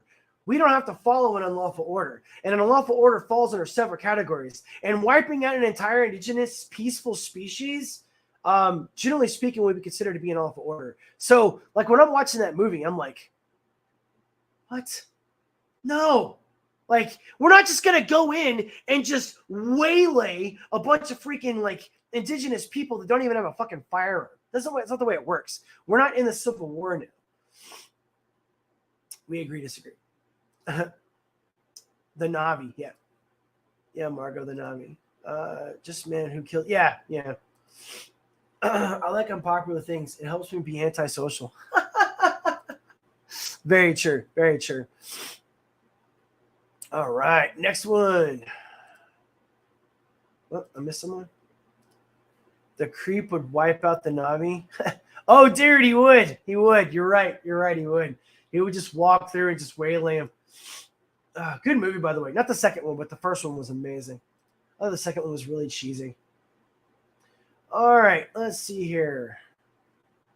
Now, this is just absolutely creepy, but keep in mind, this is a movie from 1981. You know, I've never seen the movie. I don't know what it is. Maybe you guys will know. I want to find it so I can watch the whole thing, but check this out. Capacity to leave the prison they've made or to even see it as a prison. And then he went into his pocket and he took out a seed for a tree and he said, "This is a pine tree." Put it in my hand and he said, "Escape before it's too late." See, actually for 2 or 3 years now, Chiquita and I have had this very unpleasant feeling that we really should get out. And we really should feel like Jews in Germany in the late 30s. Get out of here. Of course, the problem is where to go, because it seems quite obvious that the whole world is going in the same direction. See, I think it's quite possible that the 1960s represented the last burst of the human being before he was extinguished, and that this is the beginning of the rest of the future now, that from now on, there'll simply be all these robots walking around, feeling nothing, nothing, and there'll be nobody left almost to remind them that there once was a species called a human being with feelings and thoughts, and that history and memory are right now being erased, and soon nobody will really remember that life existed on the planet. Creepy. Scary. And remember, we also have Elon Musk admitting that he believes that a simulation is much more likely of an existence than a reality, you know. And when we have people like him who are ushering in a new wave of existence, right? A little scary. All right, Quentin, what is up? Yo, I'm so glad you're here, bro. Hey, you missed the Brittany Griner thing? Rewind a little bit, bro, and you'll see it. We did a little expose. And I saw a hot black female ripped up the Brittany Griner shit, brother. All right. Happy New Year, everyone. Hello, Quentin, Margot. All right. Happy New Year, Quentin. Dude, what's up, Rex? How you doing, man? Rex, I dropped the link, bro, if you want to jump in, man. Yeah, I know, right? It's scary. That I don't know what movie that is. I gotta find that movie, Apex. I don't know what movie that is, but that's creepy as fuck, right? I mean, dude, that was 1981. Yeah, welcome, Rex. Welcome, everybody. All right, next one. Here we go. This one is rather interesting. I thought this was kind of cool. Now you guys remember not too long ago the not the Catch Me Outside. Every time I see this story, I want to say the Catch Me Outside girl. Catch me outside, y'all. Hang on, Rex is coming in. What's up, Rex? How are you doing, brother? Good. Happy New Year. Happy New Year, man. Happy New Year. Did you stay sober or did you get a little tipsy? I got a little tipsy, yeah. And nothing wrong with that, man. Nothing wrong with that at all. All right. Just a little. I haven't drank since 2010, so I never drink anymore. So, but yeah, man. Every guys, hope you guys are safe and everything. Hello, Rex. Happy New Year, Rex. 1981. Who is? I don't know who that actor is. I don't know who that was. I have never seen that movie before, Rex. The one that I just played, though. I have no idea what movie that was, but it was creepy listening to that. Yeah, I come in on the tail end of that, but yeah. It was. Are you just looking at movies? What are you doing today? I did. Normally, what I do is, and everyone always asks me this. I do news stories that people do not talk about. Okay, the ones that get shoved underneath the carpet. They don't want us to see. Okay. All right. Then I do little clips and little videos of things that I find interesting to try to keep people's minds open. Because one of the biggest problems that we have today, Rex, and you're my senior, okay? So you're my elder, so I respect you. That's why I call you sir, and I respect you like that. One of the things that we don't have today, Rex, is we don't have people that understand what respect is, and we don't have people that understand our history, our past, and they don't think about things objectively anymore. They see things on their phone, and that's all it is. Whatever's latest on YouTube, whatever's latest on TikTok, that's all it is, man. So and they're married to it. I've been at Christmas. Yeah. And everybody's looking at their phone. It's like, wow, we only get together for Christmas and you're on your phone. Yep. Hello, Rebecca. Welcome, my love. It's wonderful to see you as always. But Rebecca, guys, she's an old friend of mine. She's from one of the other channels that I'm on. We're a part of a group for Fallout 4. I'm a huge Fallout 4 fan, if you guys don't know that. And she's really cool, man. She's from over the seas, so she's pretty badass. I see here that Avatar 2 crosses 1 billion globally. I still think it's going to lose money. Now that was 1 billion globally, but locally it only did like 200 million, right? Or 300 million, wasn't it? Yeah, it wasn't much. Yeah. Wasn't much, but globally, yeah, it's going to do good because it's being forced on people. But I don't think it's going to. My original prediction was 1.5. I said 1.5 billion before it gets to DVD. That's what I said. So I'm sticking by that. If it goes over it a little bit, I'm not going to be too upset with myself, but I'm not even going to, give a shit about it until it gets to DVD anyways. But did you see it yet? All right. No. I have no plans to see it. No. Yeah, neither do I, not unless it's free. We need to be objective and experience real life. I agree with you, Apex. And, one of my other buddies on here, he's also military. Me and Apex have been on with him. He keeps me in check. He'll say, hey man, you're being a little too harsh on this subject, whatever. And I do it too. I'm just as guilty as everybody else. I'm not perfect. I make fun of things I shouldn't make fun of. And I am extremely judgmental about certain things when I shouldn't be, but at least I can admit when I'm wrong. That's something that I find incredibly disturbing about today's people is it's almost, Rex, like people can't admit that they did something wrong. And when they do something wrong, it's like, oh, well, you're an asshole for pointing out the fact that I was incorrect about that. It's like, well, what the fuck am I supposed to do? Well, they take the easy route. They don't, they take the worldly route. What can I say? They have no inkling of what it is to be a person of integrity. Yeah, it's true. But and have self-respect. If you don't have self-respect for yourself, you're not going to have self-respect for others.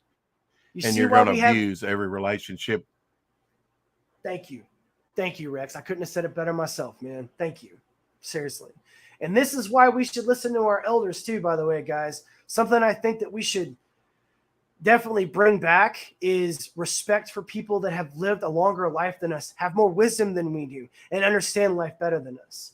So here's something that I was really angry about when it happened, and she brings this up. This happened again this year, so check this out. Canceled a song that was written in the 1940s called Baby It's Cold Outside. People said that they were triggered, that the lyrics were rapey, and they had toxic masculinity, which is fine if you feel that way. But at the exact same time, the number one song in this nation for over 2 months was Wet Ass. I'm not making that up. You can look it up. So I want to wrap up my show by comparing and contrasting the lyrics of these two songs.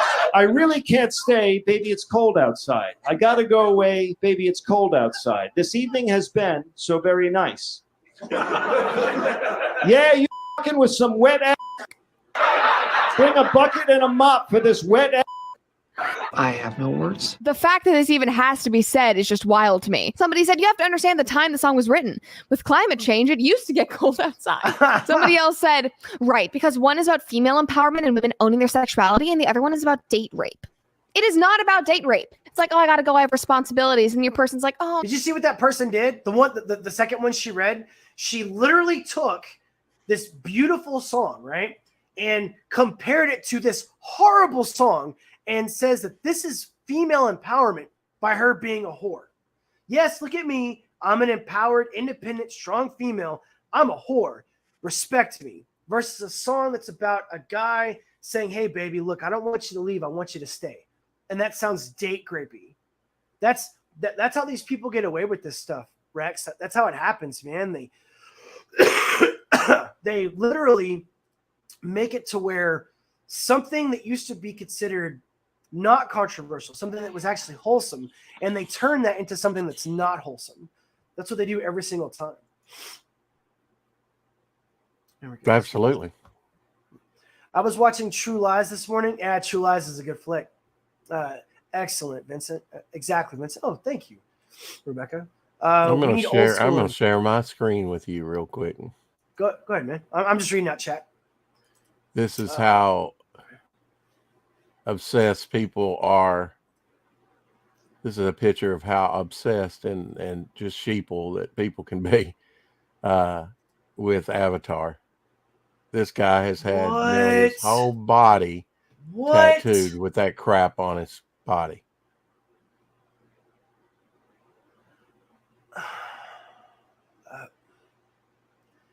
Wow, man. Damn, dude. I don't know what to say, man. That's like.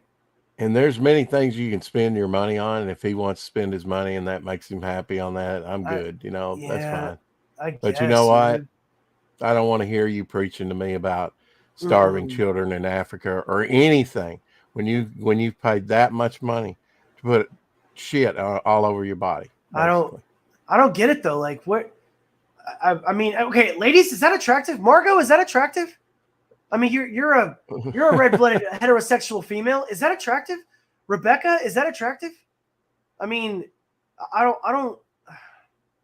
I mean, it. Okay, if I was looking at a comic book, okay, and that was a character in a comic book, that would be kind of cool to see as a comic book character.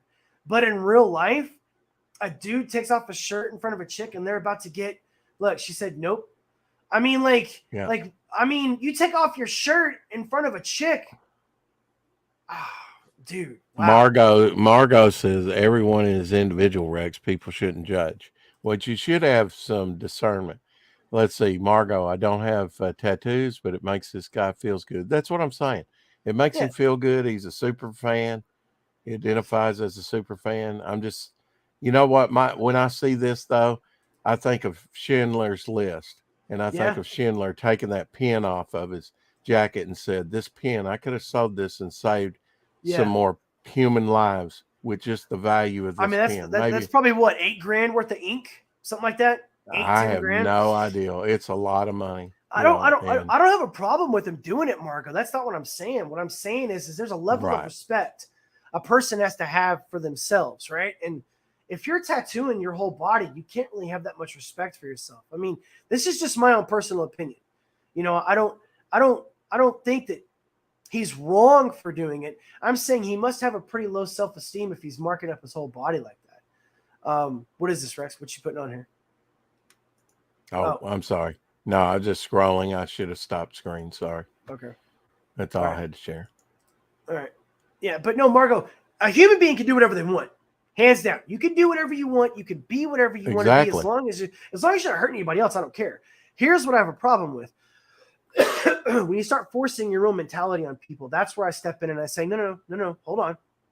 That's not the way it works. Okay. You know, one of my biggest examples is look, if you're a dude that wants to put on a dress, I'll fight for your right to wear a dress. But that doesn't mean that everybody's got to wear a dress. That's not the way it works. Okay. All right. So let's see here. Oh yeah. I finally found this. I've talked about this before. This is, I believe this guy's name is Lil Wayne. Okay. Now I didn't know who Lil Wayne was until I saw this video years ago. And I finally found this and I wanted to show you guys this because I've talked about this before on one of my other podcasts.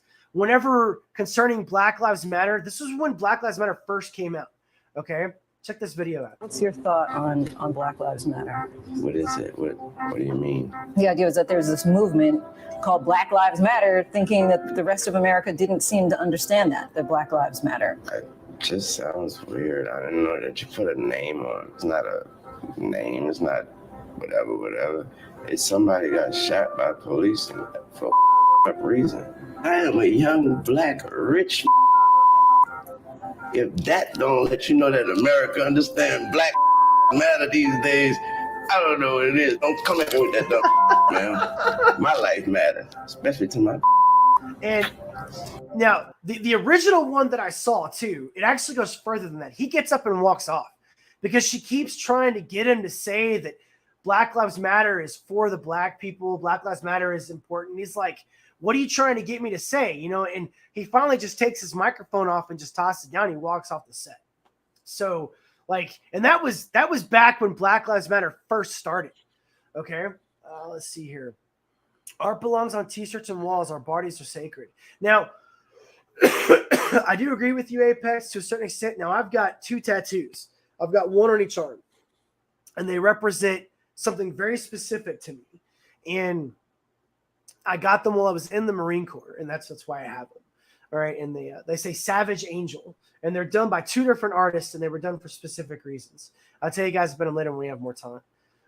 But I agree with you that our bodies are sacred, and I promised myself that I would never get a tattoo unless it meant something, and it does mean something to me. We're looking at the social, psychological effect on people. Totally cool. Yeah. Freaks. Lil Wayne turned pro skateboarding. Dude, you know there's a video of Lil Wayne playing an electric guitar and then he smashes it on stage and then he gives it to somebody in the crowd. Lil Wayne's pretty pimp, dude. I like Lil Wayne. You still with me, Rex? I am. All right. If I'm being too loud for you, man, let me know. I know you might have a... No, you're good. All right. Hey. No, I'm not. I'm not hungover. I am. I think this is your first time on my podcast, right? I think so. This is your first time. Welcome for the first time, man. It's an honor to have you on, dude. I remember I started watching you and some of the guys when I first came on, and it's been really cool, you know. So I'm glad to have you on, man. But really, seriously, it's good to be on. Thank you. You're very welcome. Thank you for having me. Of course. This is called This is more of our Scots bearded man or Australia Aussie, whatever he is, but this is called I Hate All White Men. I love this shit, dude. This shit makes me laugh so hard. Sick of straight white men ruining your life? Sure you are. Well, it turns out you're not alone. Here at the Gender and Sexuality Recall This is great, Center, dude. we understand that white men are the bane of your existence, and they really do ruin everything. Do you ever go to the shops and just feel like straight white men are getting better deals than you? Well, they are. Why? Because they were born straight white men. They're the devil. Can you not stand how straight white men are always doing horrible things like walking around, eating lunch, doing normal things in a park, talking with friends, working, walking their dogs, then come and paint and write about it this Saturday from 7 to 9. That was a genuine event. They really want. That was a real event. He read it from the card. Okay? He didn't make that up. That was Really? from a card. Yes. Wow. That is from a card they passed out on campus. To have people sit down and paint and write about straight white men because they were upset about them. God, some people are weak. Okay, so, and I've talked about this several times on my show, okay? Look, for those of you that don't agree with me, that's fine. You don't have to agree with me, okay? I realize it's hard to accept. I realize that some of the stuff that I talk about is very controversial. But just because something makes you uncomfortable doesn't mean that it's not true, okay? The war on men right now, especially masculine men, I don't even care what race you are, okay? It's real. It exists. It's out there. And then you'll find groups that are targeting black men, Asian men, and white men. That's just a group that's attacking white men. There's other groups that are attacking black men for being too strong, too masculine, okay? So it's out there for everyone. Lil Wayne, entrepreneur. Yeah, he's cool as hell, man. He's Australian, I think, right? Margot, if I'm not mistaken. Yeah, she disavowed, said he's not Scottish. I mean, let everyone do what they want, look how they want. But for me, they should be aware that other people may have different traditions, opinions, and lifestyles. Yeah. And, Rebecca's absolutely correct. I mean, like, people, for whatever reason, Rex, I don't understand how this happened either, but a person's right to freedom of speech and freedom of expression does not trump another person's right of freedom of speech and freedom of expression. That's not the way it works. Okay. Not in this country anyway. Not in this country anyways. Your right to be able to express yourself how you want to look does not mean that another person does not have the right to express themselves either. So, like, one time I was standing in line to get cupcakes with a friend of mine, and this guy got mad at me because I stand straight. He literally got mad at me because he said that I looked too masculine. Okay. He happened to be wearing a salmon colored shirt, and his best friend was gay and obviously had a crush on him. Just throwing that out there. But he actually said that my fake masculinity was all a show. And he got mad at me because of how I stand and the way I portray myself. Okay. So because he chose to be a weaker man, to be a beta, he projected onto me his, basically insecurities of how he saw himself. That's not the way it works, guys. Look, you can wear your salmon colored shirt. You can walk around your flip flops in the middle of the summer and be unprepared for any attack if you want to. I'm not going to be that way. I'm going to wear pants. I'm going to wear a shirt. I'm going to wear a belt. I'm going to wear boots, and I'm always going to be armed everywhere that I go. That's my life. You don't want to live like that? Cool. But I will always be ready. And he was upset about the fact that I was dressed like that. It was a crazy moment. I believe he's Australian, isn't he? Rex, isn't that guy? I'm really at this point, I'm really surprised that no one, if you listen to the right person on the right day, there'll be advocates probably in the future of kill all men or kill all women, in the human race altogether, because that's what would happen if you implemented that world. Yeah, no, you're right. You're right. Well, did you miss the one earlier where it said kill all men? No, we haven't gotten to it yet. We're going to do a video where a woman actually says, because there's a hashtag kill all men. I don't know if you know. Well, there you go. It's already out there. No. Yeah, it's already out there. Now, there's not a hashtag kill all women, but there is a hashtag kill all men. And it's crazy the way these women are saying it, man. Like, oh, men are useless. And they're like, they have 3 kids from 3 different guys, and they're 35 years old. And the reason why they say hashtag kill all men is because they've been chasing Chad and Tyrone their entire life and never found a guy that was worth a shit, because every single nice guy that was in their life, they pushed him away. But they took all the bad guys. That's what's fucked up about it. Well, if they'd learned some social skills, perhaps that wouldn't happen. Or if they learned to pay attention to nice guys, or if they learned to pay attention to what was actually valuable, versus physical, versus financial. Yeah, just surface luster. I mean, if you really want to get, even on the internet, if you want to get to know somebody, you have to spend time in their shoes, around them, really. This is true. This is very true. It is very hard to be human these days. Tree Goblin, fix bayonets. He keeps saying that. Dude, Ice Queen, how you doing? Happy New Year. Glad to see you here. Hey, Caroline. Kill him in. Who's going to fix your car? Yeah, it's Caroline, right? Yeah. Yeah. Oh, good point. And Will Smith with his new movie of emancipation. It's just a bunch of Well, you guys know Is his name Elijah White, the guy that played Spawn in the movie? Is that his name? Elijah White? I think that's him. He's the martial artist black guy. In the old 90s movie? Yeah, it's Elijah White, right? Yeah. Isn't that his name? Yeah. Okay. So they interviewed him. I'll find the interview and I'll play it. But they interviewed him and they asked him what would have happened if, because I've said this too live on podcast. Okay. Will Smith would not have slapped a guy like me. Will Smith would not have slapped The Rock. Will Smith would not have slapped Stone Cold Steve Austin. Okay. Because Will Smith knew that when he walked up on stage and slapped Chris Rock, nothing was going to happen. Okay. Yeah. But yeah. Chris Rock, he's not aggressive, dude. He won't do that kind of shit. Hell, he leaned into it. Yeah. He fucking dude, Chris, I mean, that's nothing against Chris Rock. Okay. I respect him very much, but I respected Will a lot before that happened. I don't respect Will Smith at all anymore. But dude, you don't do that shit, man. That shit's messed up. If they release what they have instead of wanting a fairy tale. Okay. Yeah. Realize. Yeah. No, you're right. And you never know what you have until it's gone either, Margo. That's also something else too. Happy New Year. Happy New Year, Caroline. And he needed to look like an alpha male in front of his wife that has him cucked. Yeah, in front of his wife that cucked him on live television and laughed about it. And then he laughed about it. Oh my God, it's so sickening. I wish, because, I grew up, I don't know about your kids, Rex, but I grew up with Will Smith. Will Smith was a role model for me. Okay.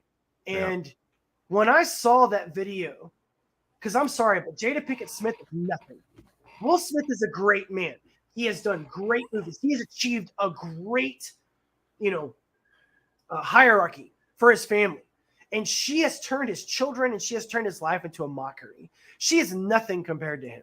She's done what? A couple of movies? Will Smith has like a dozen movies that have been blockbusters. He's been a famous rap star. He has one of the all-time greatest sitcoms ever made in the history of sitcoms.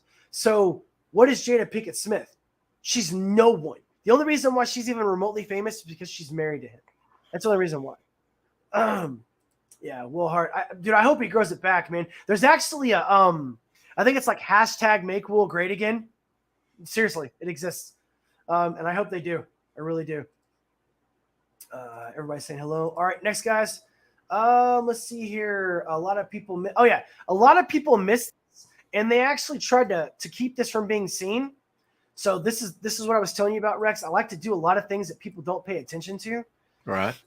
Chris Pratt has been in the news lately because they've been saying that he was a piece of shit, sexist, grape apologist, stuff like that, because he believes in God. Check this out. God is real. God loves you. God wants the best for you. Believe that. I do. Learn to pray. It's easy, and it's so good for your soul. And finally, number 9, nobody is perfect. People are going to chills every time I hear this. Just the way you are. You're not. You are imperfect. You always will be. But there is a powerful force that designed you that way. And if you're willing to accept that, you will have grace. And grace is a gift. And like the freedom that we enjoy in this country, that grace was paid for with somebody else's blood. Do not forget it. Don't take it for granted. God bless you. Please get home safely. Thank you. And after he did this was when he started getting blackballed. Okay. That's they're going to sideline him for this. Sideline him. Because, because whenever he did that, they were like, oh, we can't have him in movies anymore because he's a white cis male that loves God. And how dare he? And dude, guys, if you don't think Satan is real, we're going to watch a video here in a minute. If you don't think Satan is in our culture right now, you're not paying attention because he's everywhere. All right. And if you don't have your guard up, he will sneak his little lion ass inside of your life in a fucking heartbeat. That's real shit. All right. I know not everybody's religious and I don't push religion on anyone, but you guys know that I am religious. All right. But look, you don't have to be religious to know that evil is evil and good is good. All right. I don't believe that. I don't think that a person has to follow God to know what's right and what's wrong. Let's see here. Hello all. Dude, what's up, TJ? Hey. TJ, I got the link in there if you want to come in. Ice Queen, you too. Excuse me, guys. Let's see here. They have a series where they sit around a table and discuss intimate family matters. I don't think they need to air everything. Yeah, it's weird, right? When did that become something, Rex? Let me get your opinion on this. When did that become something that was cool? Let's just throw our laundry out for everyone to see. In the last couple of decades, at least 20 years, probably. Yeah. It's all about, let me open myself up to you, especially on the left. But I mean, they project, they can't help but call you what they are, racist, homophobic, or whatever. I mean, yeah, right. Well, racist, they say they're tolerant of homophobes, but then they'll let Iran just, do what they do and not speak out about it. So, man, two really good points. The one you just three. Really I don't want to sit here and mansplain. I don't. Oh yeah. I love that one, dude. Did you ever see the Australian one where the woman is like sitting there, like trying to make fun of that guy, and he's like, "What is there no woman splaining? Aren't you woman splaining to me?" And dude, he makes it look like total fucking see you next Tuesday. All right, and it's like hilarious, dude. This is totally true. How do you feel about being called the most dangerous creature on the planet? Because you're white, heterosexual male, believes in God, and you're clinging to your guns, and blah, blah, blah. Make no mistake, and I want everyone to understand this completely. Jordan Peterson is absolutely correct in this. I am a very dangerous person. I choose to be peaceful. But if I need to be, I protect the things that I love and the things that I cherish. And I train my students to do the exact same thing. You do not need to brag about what you can and cannot do. I don't wear expensive jewelry. I don't flash about the fact that I am successful in any way, shape, or fashion. I'm a very humble person. But make no mistake, a man should be able to be a monster. They are not incorrect the fact that a man, a true man, is dangerous. He chooses to not be dangerous because he doesn't have to be. It goes all the way back to what I talked about at the beginning of the podcast, okay? We have a responsibility as men to be disciplined and to hold ourselves in check. The reason why not every single man becomes a psychopath is because we're mature and we discipline ourselves. Every man has the capability to be violent. The ones that don't are the ones that are disciplined, and they understand that being a monster every day is not necessary. We have the ability to be a monster. We choose not to. Very hard for people to understand sometimes. All right, at least I'll have a few others in front of me before entering the gas chamber. Right. No, hey, dude. Sometimes Gunny Gallegos had a really cool saying. He used to say it all the time. It just kicks me to further back to the line, either that or to the very front. Either way. Did you see Goblin? He said, "I choose to let you all live." That's good shit. The most dangerous. That'll be me. Yeah, TJ, on your bike, right? after a few drinks, I could see TJ on a bike. Woo! Yeah. Yeah. Okay, our choices are our own. Very true. Very true. We have savagery to hunt and defend ourselves. Yeah, that's why this whole attack on masculinity is so bullshit. Okay, women don't want a weak man. I don't care how many cosmopolitan magazines we read. Women do not respect weak men. Okay, you don't marry a guy that wears pantyhose and high heels to work. You don't marry a dude that cries on your shoulder every day. No, you marry a guy that you see is strong, or at least in some way capable of defending the family or providing a secure pillar for the family. You need a man to teach your children how to be responsible. It's not a coincidence that 70 to 80% of the prison population comes from single mothered households. And that's not a strike against single moms. That's the fact that males need to be involved in children's lives because men are strong. Men create a foundation in a family. That's just biology. There's nothing wrong with it. Okay, it'd be like me saying there's something wrong with a woman being motherly to a child. I want my wife, I want my significant other to teach my children femininity by her being feminine. I don't want to marry a masculine woman. I don't want to date a dude. Okay, I want to date a woman. It's the same concept. So this whole thing about male toxicity and having toxic male syndrome, it's all bullshit. It's just another way for them to basically want to try to keep us down. Well, attack the patriarchy. I mean, something that has worked for thousands of years, the home, male, female And all of a sudden, it doesn't Right. work in the next, in the last No, it 10 doesn't. years No, or it's so. It just doesn't work. I showed a video last week about how far feminism will actually go. Because feminism was originally created for equal rights, okay? And women should have the right to vote. Women should be considered equal in our society. No shit, okay? But this whole fourth wave bullshit feminism where men need to be on their knees kissing women's feet, that all goes out the window the moment we go to war or the moment that car gets stuck in like traffic and snow or something. There's all these videos of it happening online. I think it's hilarious. Let's see here. We're going to cover some of Kanye. I know we haven't covered Kanye in a minute, guys, but we're going to cover him again. He did release this, so I thought this was kind of interesting. For those of you that don't know, Kanye kind of had a meltdown recently on a Tim Pool show. Then he came out and said some positive things about Hitler. And then he did this weird face mask thing. I don't know. Okay, just watch. When I was young and I would go to the video store, if I wanted to go into the adult section, it was a curtain. It was a person sitting there watching, making sure that kids didn't go in. If the kids went into that section, there was a video camera and they would have you be escorted out of that section. Now that section is forced through TikTok.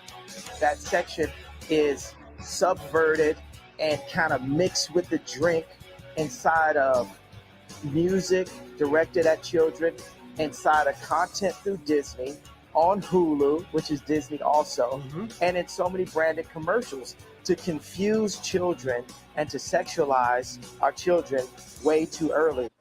It's funny because no matter, I think Kanye has a plan for whatever it is he's doing. I know that he's trying to bring a lot of stuff to light, but I do think it's funny that, if you want to go onto an adult website, because I gave up porn, I gave up alcohol and drugs and a lot of negative things years ago, and I wanted to create a positive part of my life, and I decided. How dare you? I know, right? I wanted to become a man. I wanted to stop being a boy. But something I always thought that was hilarious when I was a younger man was if you want to go to a porn site, all it does is pop up and say you must be 18 or over. There's not like a way for that to be proven. You just click it and you can go on. So you could be a 9-year-old watching porn. So Kanye is not wrong. We used to have much more strict rules and laws regulating children being introduced into porn. And now you have adults defending books like Gender Queer in Minecraft YouTube, just in case, which has full illustrations of men performing oral on each other. An adult male with a young female, or an adult female teacher wearing a strap-on, having a young male suck her strap-on to show him how to do oral sex on a male. This is a book they introduced right here in Texas, okay, not too far away from me, into elementary schools. They did it in Loudoun County, too, where all that shit happened with the trans graping in the bathroom. That was all a big hoopla. It was all there, okay? And whenever the school board was actually brought up to task on it, the mayor comes up and was like, this was not brought to my attention, and all of you knew that it happened, and I will see all of you in jail. Every single one of the people in the school board were like, oh, we had no idea how it got here. They have to approve all books going inside of a school. And it was something ridiculous, like over 180 volumes of Gender Queer got introduced into the school. So how did those books get into the school without you approving them? Okay? It's being pushed everywhere. Porn, drugs, sex. It's being put in our children's shows, our cartoon shows, our comic books. It's being put in our movies. The other day, I showed a video that literally had Disney saying, I love you, Satan, ha, ha, ha, instead of I love you, Santa. It's right in front of us, guys. All of us see it. It's here. It's for everyone to see. They're not even hiding it from us anymore because they know that they think there's nothing we can do about it. Shows like this, shows like the Daily Wire, shows like Tim Pool, people that tell news stories about things that don't normally happen or people that don't get out there. That's how people learn about this stuff. There we go. Rex, comments before I read the chat, man? I'm good. Okay. Yeah, even if you don't want kids, you still are looking for a man that can take care of you in every possible way. Very true. Very true. Emily Pankhurst. Who is Emily Pankhurst, Rex? I don't know that name. Emily. I don't know that name either, sir. Margot, I don't know that. Who is that? Is that something I just played? True. Yes. You can see limits of your server if you have kids. Oh, no shit, right? Yeah. I love Jesus. That's hilarious. Oh, Yeah. it may be one of those women pushing that stuff. I don't know. Oh, I see. Yeah. I think you know what? I think Emily Pankhurst is the one that wrote the book. I think she's right. I think that's the one that wrote Genderqueer. Because it was originally Genderqueer was originally written for college, for I believe graduate level college, and then they found it in elementary school.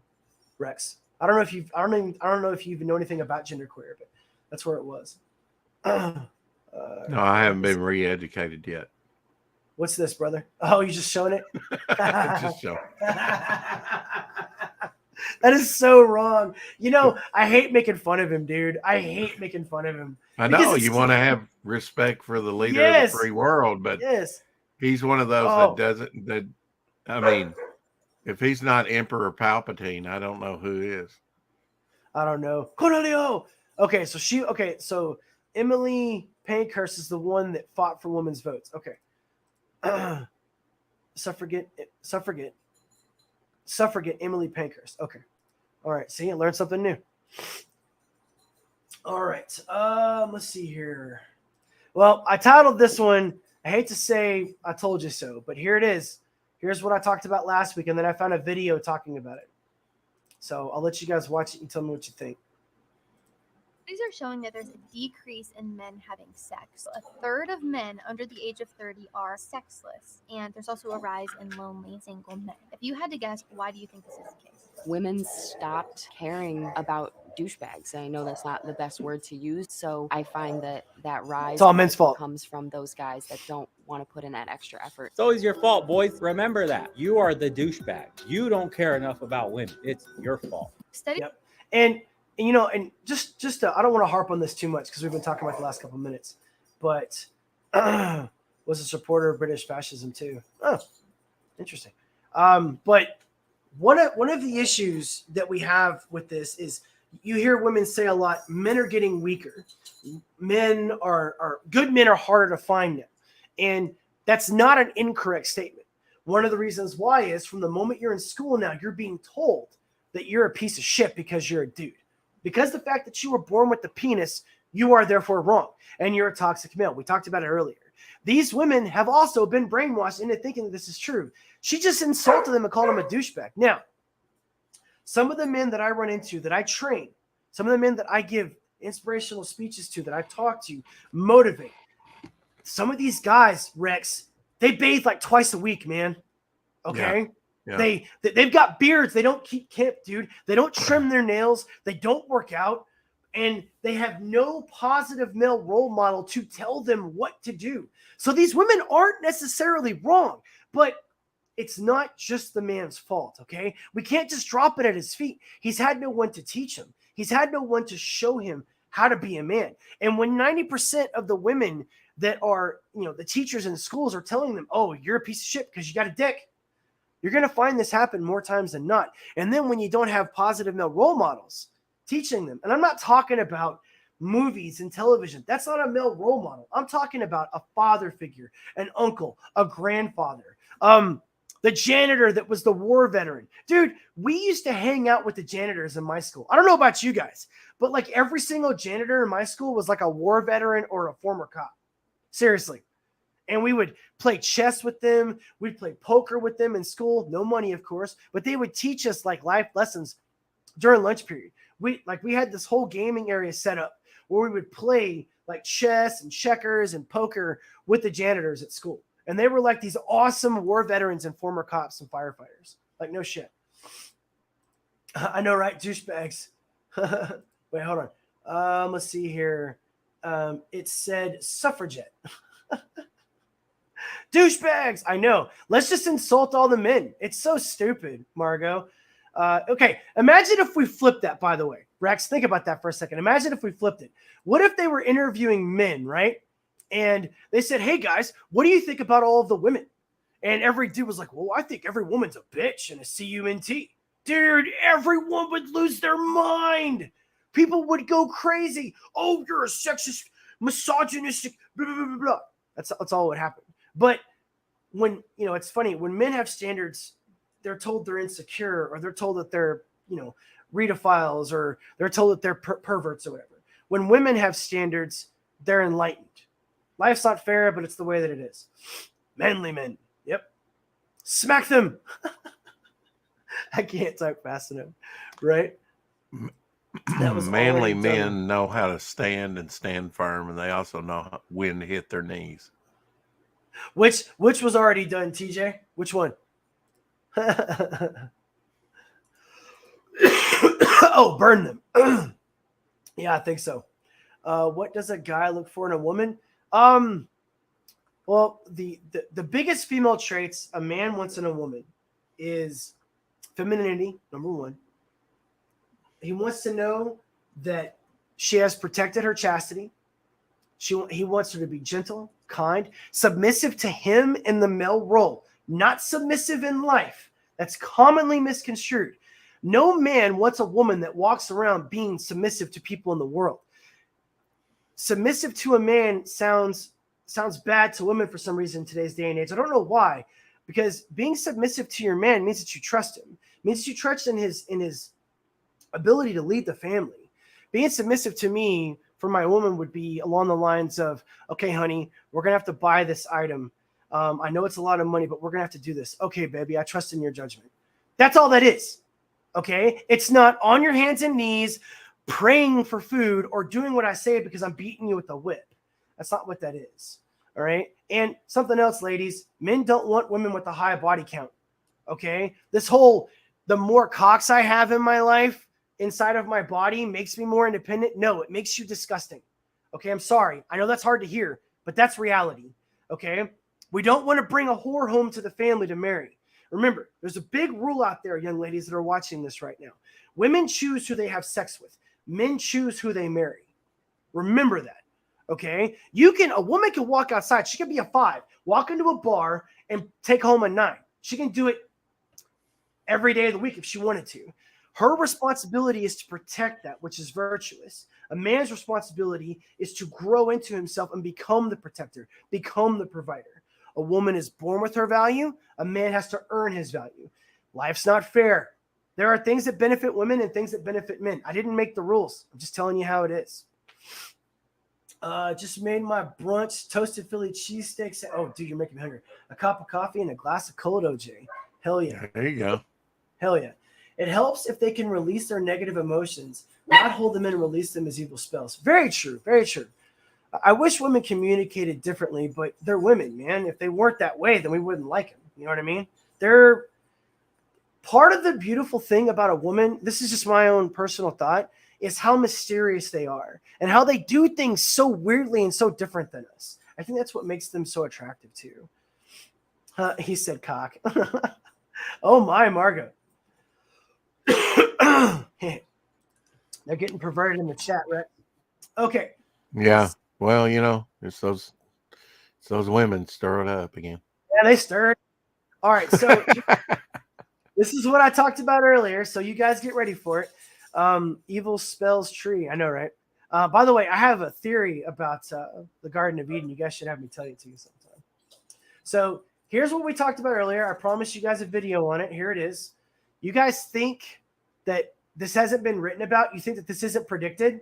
Watch this. Name actually means the possessor. In the Bible, it says Baal. Baal means the possessor. Yeah, cool. You know him as Baal. Baal. He is the possessor. So the first thing, his job, what he did with ancient Israel, is he caused them to forget their God. And he caused them to start driving God out. The spirit of Baal in America, in the West, has been driving God out. So we said the schools we have from culture. Literally, the Bible says he caused them to turn away from the commandments. Literally in America, we have actually cast down the 10 commandments. Same thing. So what we are watching, it's the repaganization of America. His job or his mission of this prison is to take a Christian nation or Judeo-Christian nation and turn it into a pagan nation. And that is exactly what has been happening. In fact, there's one thing, Baal actually, I won't go into it, actually manifested in New York City, the sign of Baal massively. We won't go into it. But the thing is that he is the first spirit. And so he's the one who says, now the other gods are going to come in through that. And that's exactly what it's. Now, whether or not you're religious. Now, what is his name? What is his name? His name is Baal. Baal, however you want to pronounce it. No. I mean the gentleman that was speaking. Oh, shit. He just is that the gentleman that just came out with a book on the subject? I don't Because know. I've heard him before. I think he's right on. He talks about the like Goldman. What's the big the bull for investing? Yes, yeah, the bull market. Yeah, is that what Yeah. you're talking about? Yeah. Yeah. Let's hear it for Gary, who invented a roll of tape that actually has no starting edge. Employee of the Month awards. That's hilarious, dude. It's gone. But no, you're right. I mean, I don't look. I don't buy into a bunch of the trying to find out where we are. Hang on. I think he's exactly right. I think it is about turning a nation to paganism. Well, even if you go back to Stalin, secular, okay. If you go to Israel, secular religion, if most people go to Israel, they'll be shocked. If you've ever been to Israel, you'll be shocked that there's not everyone is a Semitic Jew. They have a high percentage that is just secular, just like over here. No, you're right. Well, hey, Margot, I don't have a lot of women from America that are in my fan club. Most of the women that are on me are you guys, from Hinge Chat and TJ, of course. I love you, TJ. You're amazing.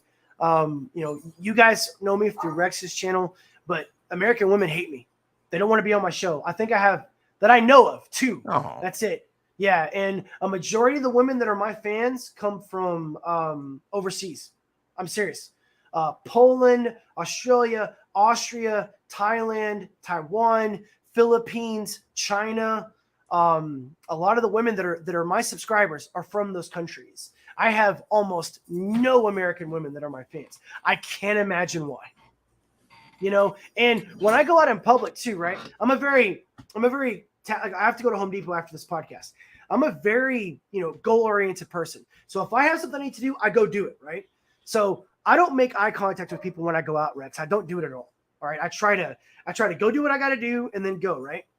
Right. So sometimes I will literally be walking and I won't even register that a woman has been trying to get my attention the entire time I've been out. And then she'll be like, well, I was trying to get your attention inside there. And I'll look at her and I'll be like, so? I mean, come up, approach me, talk to me like you're doing now. Yeah, but I'll be like, look, I mean, no offense, man, but I'm not interested. I mean, it's like, look, just because you're a female and you're wearing yoga pants with no underwear and I can see your camel toe doesn't mean that I'm interested. Have a nice day. Well, even if they're not dressed like that, it's a seduction of the innocent. Exactly. And the yoga pants thing, by the way, I'm not a fan of yoga pants. So I made a podcast about this. Yoga pants are bullshit. They were made for you to wear when you go work out, not to be worn in public so that everybody can see what you look like naked with just a different color of skin. I think that's completely inappropriate. And the ones that walk around with camel toes in like the grocery store, you should be ashamed of yourselves. I'm talking to American women, okay? And those of you that watch this that are actually American women that watch this, you know who I'm talking about. All right. Let's see here. A witch killed. We're really far behind. Damn. A witch killed testifier with the cures. Oh yeah. She was a right cute. Is that U.S. women or U.S. women, Margot? Or us women? Yeah. There are over 100 testaments. Most people only know of 10. Oh, okay. Us women, TJ. Oh, okay. I see. No. Dude, okay, when I talk about women, though, and you guys have heard me say this before, I surround myself with positive people. I don't surround myself with people that are negative and try to bring me down.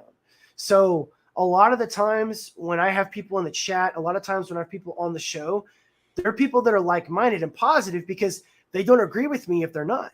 And they don't want to be on my show because they know that I'm going to call them out. Now, I know eventually we're going to have someone that's brave enough to come on from the left, and they'll be very intelligent. And there's a chance that I'm going to lose a debate with them. But I'm not going to not have them on. I will bring them on, I promise you, because I'm not afraid. Because the U.S. women don't shut up. Hey, she's got a point. They think that they're like God's gift to everything. I just first burped in 2022. Well, I always say God gave you 2 ears and 1 mouth. I'm not on you. 2 ears and 1 mouth. That is very true. I'm a man for the record. Yeah. Do double the listening. Do double the listening, half the talking. A manly man. I'm a dude. Very straight, manly man. So say hello. Excuse me. I'm in a tool shop now. I don't know what's there. There we go. Manly tools. Hard. I agree, Vincent. Camel toe. Yeah. I walked up to one and okay. And I'm not saying this was one of my best moments. All right. But I mean, she was literally wearing cut off sweat shorts, no underwear. And when she was, and whenever she was walking, I guess it kind of went higher than it was supposed to. I could see her. I could see her labia. She had 2 kids with her. I was in Kroger. I very, very gently walked up to her. She was probably, I would say, late 20s, early 30s, a fairly attractive woman. Okay. And I don't want to say that she knew what was going on, but I walked up to her. I had my hand like this so I couldn't see. And I was like, ma'am, your private parts are showing, just in case you didn't know. She goes, excuse me? What? And I go, okay. So apparently you don't understand what I said. Your pussy lips are showing and your kids are in public and you're in public and you're dressed inappropriately. That's illegal. You can't do that. That's called, what is it called? Public indecency. And she got livid, man. She got so mad. She's like, well, I'm going to go call the police. And I'm like, I wouldn't recommend doing that because you're the one that's actually publicly displaying yourself. I'm telling you so that you don't get caught. She was in the middle of a store, Kroger, and I could see her stuff had gone up in it, guys, like that. Okay. And she got mad at me because I told her. Okay. So anyways. When you talk about like the institutional reality that African Americans are arrested 5 times, they're 5 times more likely to be arrested than white people. Isn't there something institutional, not just a choice? Inherently, we have a problem with criminality in our inner city communities. And the real problem, we're just talking about a symptom. The real disease in the inner city communities is the fact that when I was born in 1961, the 2-parent household in the Black community was between 75 and 77%. Today, it's only 24%. Thank you. You can read about the Great Society programs of Lyndon Baines Johnson in 1965, when he came up with a policy that said if a woman has a child out of wedlock, the government will provide her a check, no matter how many children she has out of wedlock. But there was a caveat. She cannot have a man in the home. You destroyed the Black community with that simple policy because the federal government came in and replaced that which was a foundation in the Black community, a strong father. I mean, guys, absolutely, you can't make it up. Right. You can't make it up, man. They replaced the father with a check. That's what they did. Yeah. Yeah. I mean, that's what they did. Anyone who loves debating should become a politician. I don't want, I took business law in college, and they told me I should have been a lawyer. And I was like, nah, I want to keep my soul. Can I show an example? Yeah, of course she got mad, right? And here's the thing. What if she knew she was doing it, Margot? What if she just didn't care? Okay? Because she knew she was a woman in America and could get away with it. Now, if a woman, here's the thing, right? As women are so oppressed in America. Imagine if a woman did that in Iraq. So oppressed, right? Imagine if a woman did that in Israel, Saudi Arabia. Have you guys heard of the term flogging? I covered it last week. All right, we got I've 3 heard more, of man. flatulation. Flatulation? Oh, shit. Yeah, I know, right? And Oh, my flogging. God. And flogging. Yeah, I did a thing on flogging last week that it was brutal. Yeah, I bet it was. Yeah. Dude, I it's wouldn't horrible, want to man. be flogged. No. People no. died from flogging. My podcast all the time, talking about our psychological immune system, meaning that we're constantly looking at all of these digital toxins. We scroll through our phones on social media, and then we suddenly start emulating the behavior that we see. You know, case in point, wear a mask, save lives. Now people are suddenly masking their children and won't go outside. where an element of that is that you go on social media and everybody's starting to look the same. It's like Avatar. It's very bizarre. And I'm not against people that want to get Botox and nip and tuck. I don't personally do it, but I was curious if men found this new face that everyone has decided upon to be attractive. And boy, was I met with so much heat from women. I have a close friend of mine who gets Botox. She said, Candace, you're launching a war on us white women. How dare you? This is what we have to do. And I realize that some topics, Tucker, are in fact too sensitive. And I would like to apologize to all of my fans and listeners. And I will leave your Botox and your filler alone. But we should investigate what is happening to Nancy's eyebrows. You know, I don't give a shit about Nancy's eyebrows, but she makes a really good. She makes a really good point. She makes a really good point about the fact that a lot of the faces are becoming normal. I mean, you can look at Biden's face too. You know, and a lot of the politicians' face, you know. So let me get my 5 petticoats and an ankle-length dress, right? No, I'm not saying that, okay? Don't put words in my mouth. I'm not saying that, all right? Oh, no, I see what she's saying. She was saying about them in that country. Yeah, she was saying the way they treat them in the country. You're right, TJ. I take that back. You're absolutely correct. Yeah. When I was in the middle school in 1997, I saw the mother picked her daughter up at school. The sickest image I've seen was the mother and her daughter showing off their toes in public. Oh my God, that is so gross. Yeah, I've seen mothers pick their children up in pajama bottoms, and they look like they just rolled out of bed. You know. Yeah, and that's hair something else. Unkept, you know. Yeah. No. Wait. When I and my mother, when I was younger, we would go to town. She would put her pearls on. Now they were fake pearls. She'd have a nylon muff if it was cold, and she'd dress up and have her hair done. You know, it would be a big event to go to town, just to go shopping. Yes, you presented yourself in a nice manner, a respectable manner, and you go outside a respectable manner. Now look, you want to go to a yoga studio and dress that way? I get that. I understand that. That's workout clothes, whatever. You want to go to a gym? It's a meat market, but yeah, okay, cool. I respect you 100%. But here's the deal. You don't go to a grocery store or to a movie theater or to the mall dressed like you're a whore. Okay, I'm sorry. That you just don't. I mean, that's common courtesy. One, the men that you're going to attract are not going to be the men you want to be looking at you. And two, and I don't agree with that. I don't understand that. Some men say that you deserve what you get when you're dressed a specific way. Any man can control himself. We talked about this earlier. Any man can control his intestinal fortitude. Any man has the discipline to control himself from behaving a certain way. So I don't buy into that shit. But here's what I do buy into. You walk down an alley in the middle of the night dressed like a prostitute and it's no lights, whatever, you're going to attract the wrong kind of people. That's just what happens. That doesn't mean that you get what you deserve. There's two completely different things there. I think you say that people, that they can control themselves. I don't think some of them know how. But I mean, I don't. Do they have a minute? It's a choice. But let me rephrase it. Let me rephrase it then. Yeah, these people don't know how to select the right choice. They don't. If you're asking for them to have a solution, an answer to the problem, and they don't even really know what the question is. Let me put it another way then, because you're absolutely correct. Let me restructure what I said a little bit differently. Men that know how to behave like men know how to control it. Okay, now here's something else people don't seem to understand. Women in the workplace only been 50 years? We're working this experiment 50, 60 years, right?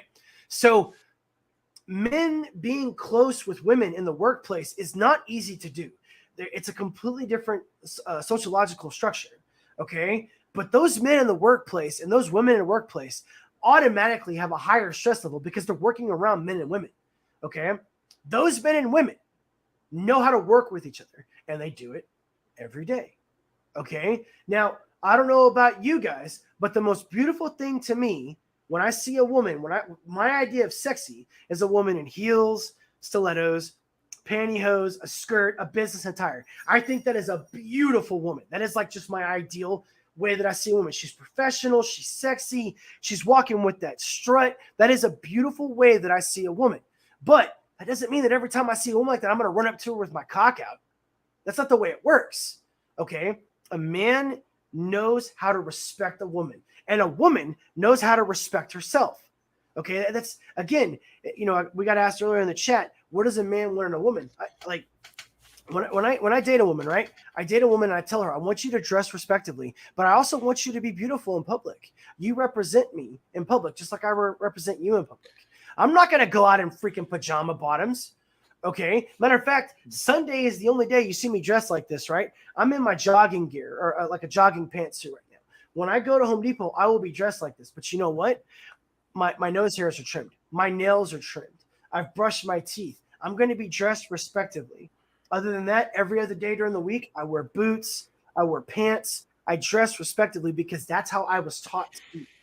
So when PJs became a part of everyday wear, I don't know, but I hate it when I see people wearing them in public, though. And I don't know when this became a trend, but dudes wearing biker shorts and nothing else, I see that a lot too.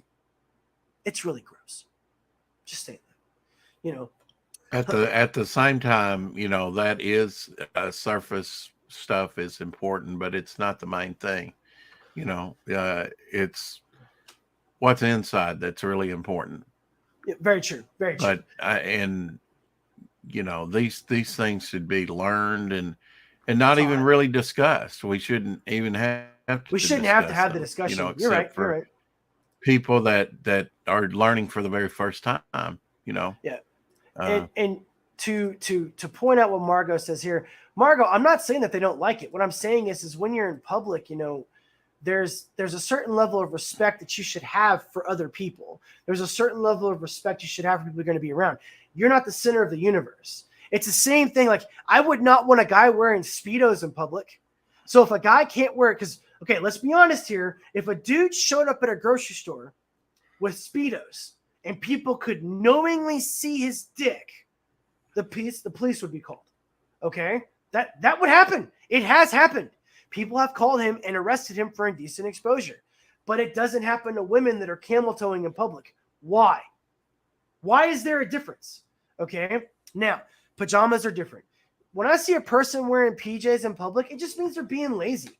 When their hair is not done or they haven't put on makeup or whatever, or a man hasn't trimmed his nails or he's looking like shit, they're just being lazy. They just don't want to try. That's where I have a problem.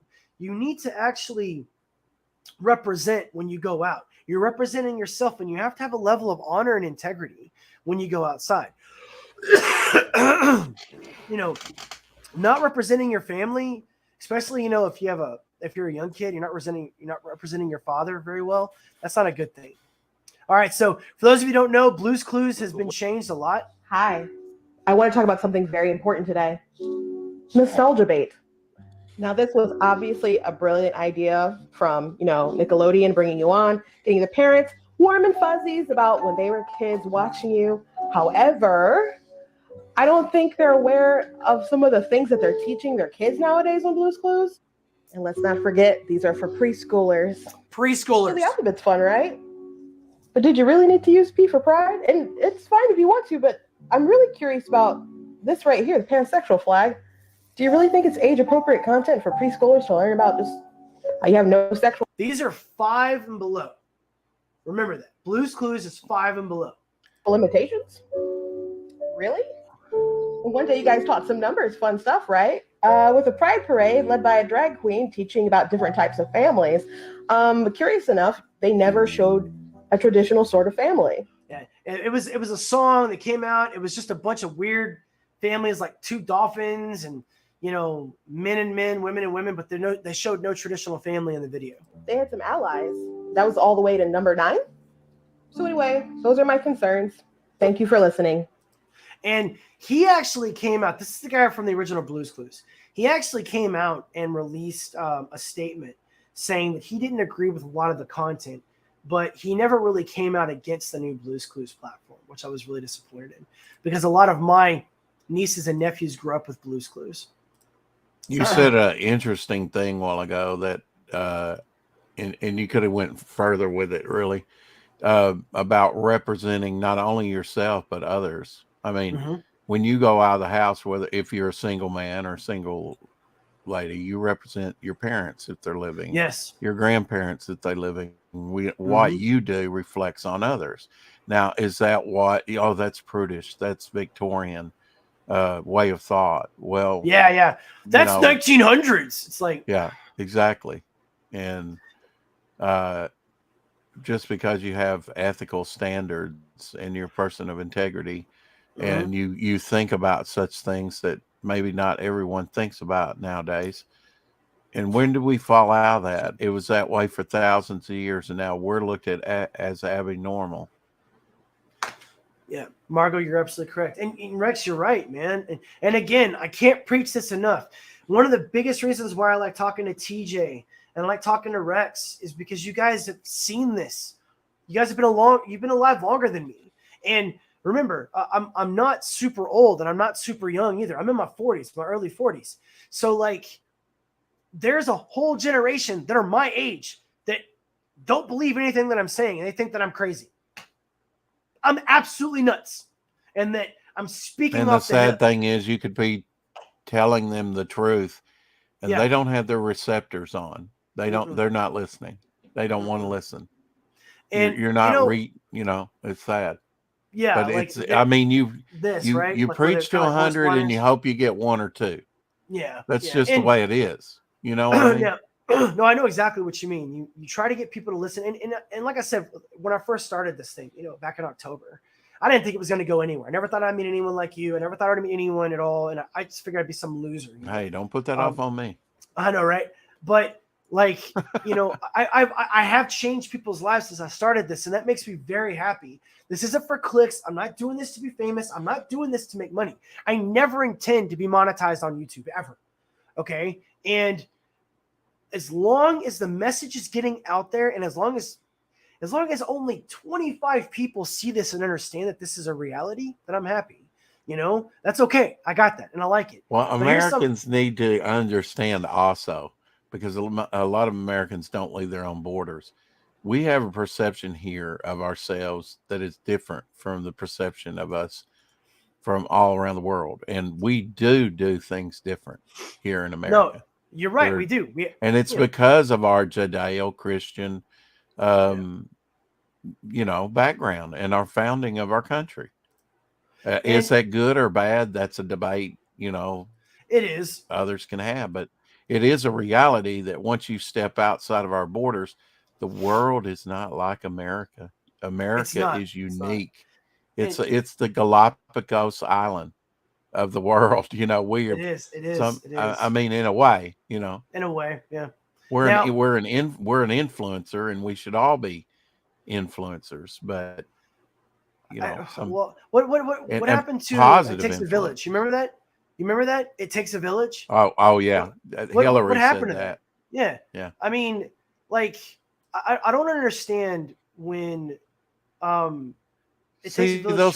say things like that, Vincent, but they just won't come out and say it plain because I don't think they know how to say it plain, which is like, you need to have government do it for you. Every aspect of your life. Yeah. Don't resist. Listen to what we're saying and shut the fuck up. Yeah, and if we say walk into the gas chamber, walk into the gas chamber in Minecraft. I mean, in Minecraft, right?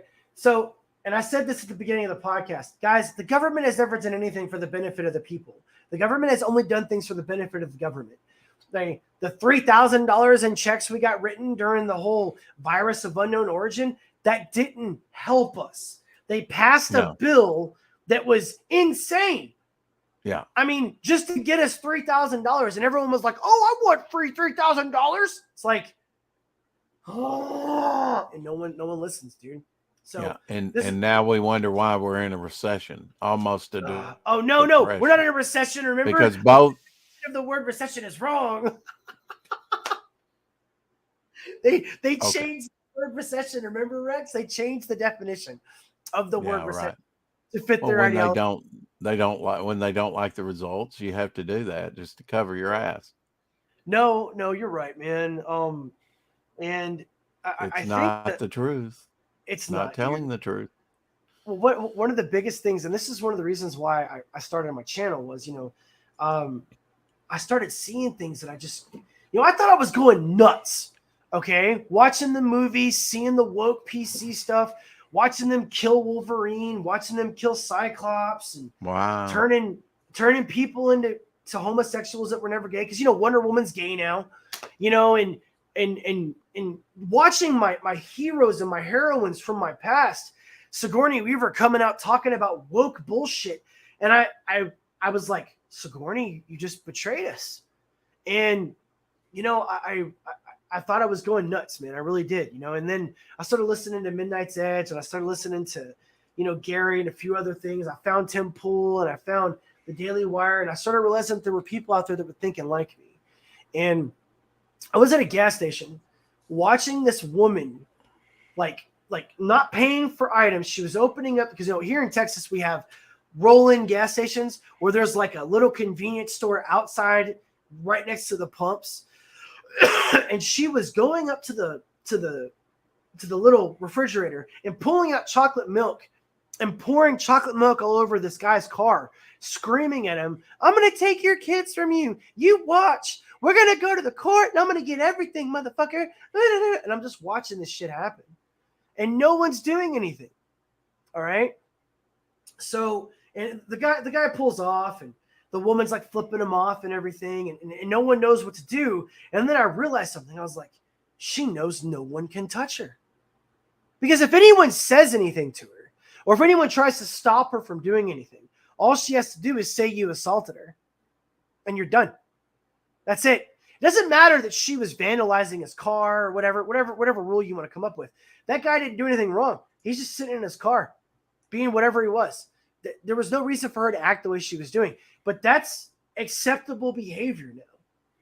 All right? No one did anything to that woman. Matter of fact, she left the empty bottles on the ground, never paid for them, got in her car, and drove away. No one did anything to her because that's acceptable behavior in America now. Just food for thought. Hey, but here's the last video. Jim Carrey exposes the Matrix. I guess he had a moment of clarity. You don't know what it is. You don't know what that is. What is it? Come on, seriously. The time is up. I'm sick and tired of the secrets and the lies. It is the secret symbol of the Illuminati, and you're a part of it, and I'm sick of it. I want everybody to be in on the joke, man. You know what I mean? For years now, talk show hosts, people on television, people in sitcoms have been hired by the government to throw you off the track, to distract you, to make you laugh and stuff like that, make you happy and docile, so you don't know what's really going on. You know, they get out there in the woods in a circle naked, and they decide these things, and and look at him trying to.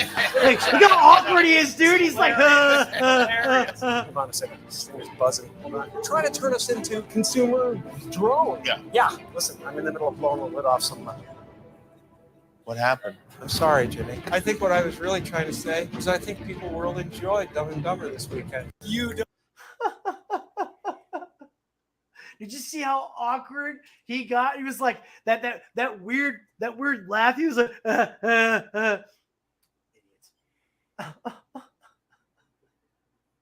Oh man. Let's see here. We Brits have more respect for others. Hey, one thing about traveling the world that I noticed, TJ, was that people have a lot more respect in certain countries. I mean, not every country, obviously. Like India. No, sorry, guys, but India's a shithole. Well, you say something like that, but then Margot said everybody's an individual and we shouldn't judge. So which is it? Blanket general statement or individuality? I don't. Or is that nationalism? I don't know. I don't think that stating a fact is judgment. Okay, and I know what Margot's coming from. Okay, Margot's trying to say that people should be who they are without judgment. I agree with you, but stating a fact about somebody is not a judgment. All right, if I catch a father beating the shit out of his son, he is an abuser. Well, I was ripping on TJ's comment that we Brits have more respect for ourselves. than others. Oh, okay. Oh, well, see, most of the time you got to take TJ's stuff with a grain of salt because you can't, because sometimes she's being funny and sometimes she's not. Manners cost you nothing, but you can get, but can get you most things. Why do you want to hate on TJ like that? Oh, TJ goes. She's back always and forth funny. all the She's time. always on spot. TJ loves busting my balls, man. I love it. Not who I am. Well, she that's thinks unders. you're crazy. She does think I'm She thinks crazy. you're crazy. Yeah, Cyclops is gay now. Always was IMO. They made Cyclops gay too. Oh yeah, but in certain things. It's- Share my screen. Here's a side of masculinity you don't see every day.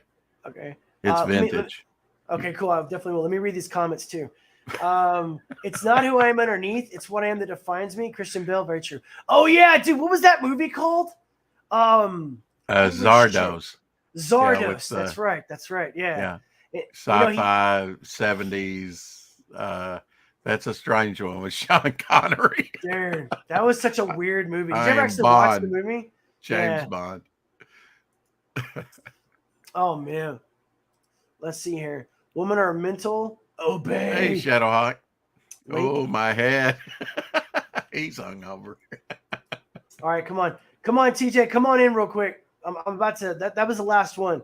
Come on in, we'll discuss real quick. Oh, my head. Yeah, come on in, TJ. Sean Connery as Now we're Vampirella. gonna Yeah, get it. dude, look, he's not wrong. It looks a lot like Vampirella, right? Yeah. Yep. There she is.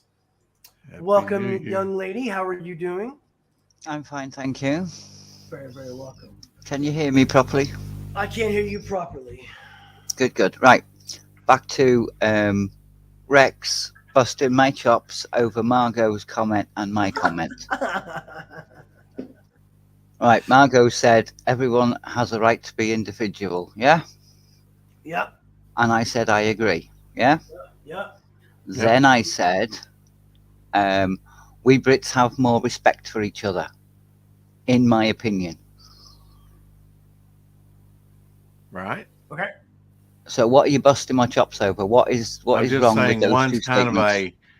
one's kind of like a blanket general statement, and one's and Margot's was very succinct and to the point. Yours is kind of a general statement, right? I mean, it's a matter of perspective, right? You say So the UK. I can't respect so is somebody's individuality. No, I'm not saying that at all. I'm using that as a comparison with your statement. That your statement was more of a blanket statement and not as pointed as her statement was. I don't understand what you. Okay. Because Well, and that's why I tried to clarify it by saying, is that nationalism, a little pride in your country? With not your really. statement? No. Well, hold on. Okay. Let me interject here. I know I'm not involved in this at all, but so TJ, what I took from TJ's statement was that in her country, they treat each other with more respect than Americans treat each other with respect, and that's why I said what I said was, in my experience, I find that to be true when I travel to other countries, because a lot of the times here, we don't treat each other with respect. As a matter of fact, we are first to attack each other and disrespect each other versus showing respect. And what I found, especially in Europe, in Austria, and a lot of the Asian countries, was that respect is given first. Then one must lessen the respect by basically demeaning themselves or earning a level of disrespect. That's how I took it. I guess the better follow-up question would have been, and why do you think that is, TJ? Why do I think we That respect? Brits respect. Yes. Well, right. So you want to question that one? I think it's because the way we're brought up. Yeah. I have a completely different way of being brought up than most Brits. I was brought up in Europe. I was brought up in England. I was brought up under what I did reflected on my parents. Yes. Yes. Thank Yeah. you. Yes. Exactly what I 100%. mentioned earlier. Yeah. And that was our culture probably 30 years ago, TJ, but it's gone. We don't have that. As a matter of fact, now your parents. Another blanket statement. I don't know. I mean, it's okay. How about this, Rex? Totally gone. It's just doesn't exist. It's not that it's gone. You're not incorrect in that. It's that it's very rare. Would you accept that? It depends on where you're at. I'm in the South, bro. Yeah. I'm in the South, and it's still rare here. I mean, if I go to Chicago and I say hello to somebody, and this was back in the 80s, the late 80s, all right, and they don't say hi back, that was very strange to me. But I go home and you say hi to somebody and everybody says hi to you. Okay, they are passing you in traffic and they're waving to you. There are still places like that. I'm not saying there's not, but I'm saying it's more the exception to the rule than the rule now. Well, I mean, okay. I travel. I don't know. I travel between 6 states on a regular basis. Okay, Texas, New Mexico, Louisiana, Oklahoma, Florida, and sometimes I dip all the way into Colorado. Okay, and the only states that I find people being friendly to me are in the South. I don't find them being friendly to me the further north that I go, and even the further south I go, it's not always the same thing. Sometimes I'm not accepted the right way or whatever, blah, blah, blah. But I will say this for me, and this is just my experience and from several things that I've read, man, like a lot of the respect that used to exist in America doesn't exist anymore. Now, from where you live, it might be completely different. I have noticed this. Like if I go to Southeast Texas, I'm talking down Southeast Texas, it's not like that at all. People wave, they say hello. I'll pull up to a restaurant. I'll have a black grandmother say, "Hey, baby, how you doing today?" I mean, I love it, dude. It reminds me of when I was a kid. But I don't find that here, and I'm not even in the city here. I'm kind of out in the sticks a little bit where I'm at, and it's still not that way now anymore. Right. So I live in a city. I live on the outskirts of a city. Not quite the suburbs, but the ring road that goes around the city. Right. I'm less than 4 miles away from a city. So in the city where I live, I can walk around and say hi to people and people don't say hi back because they've got places to be. They've got stuff to do. They're concentrating on what they want to do. They've got to get to this shop before it shuts. They've got to do this. They've got to do that. They've got to go to the bank. They've got to do this. They're too busy to notice other people. A mile away from the city centre is a completely different community. It's a predominantly black community. And I can walk through there and say, "Hi, excuse me, can you show me where such and such a shop is?" "Oh, yeah, they are, girl. It's just literally a completely different community, a different way of life. Because they're not busy. They've got time to spend with people. Right. So you come to where I live, which is 4 miles away. It's a small shopping centre, just like it's got like a road of shops on both sides, and it used to have a cinema, but it hasn't got one now.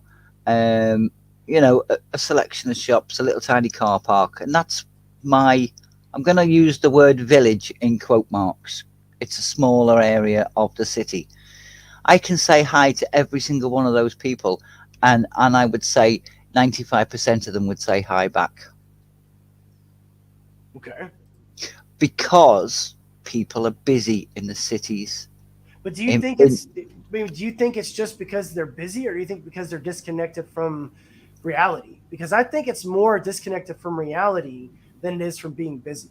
I'm not saying that having their work isn't a part of it, but I am saying that the more technology that we have, the more that we get involved in the instant gratification and having all of the information allowed to us at any moment, at any given time, I think that separates us. Now, Rex, I want you to comment on what she said as well, but I really do think that the disconnection that we have, TJ and Rex, is coming from that.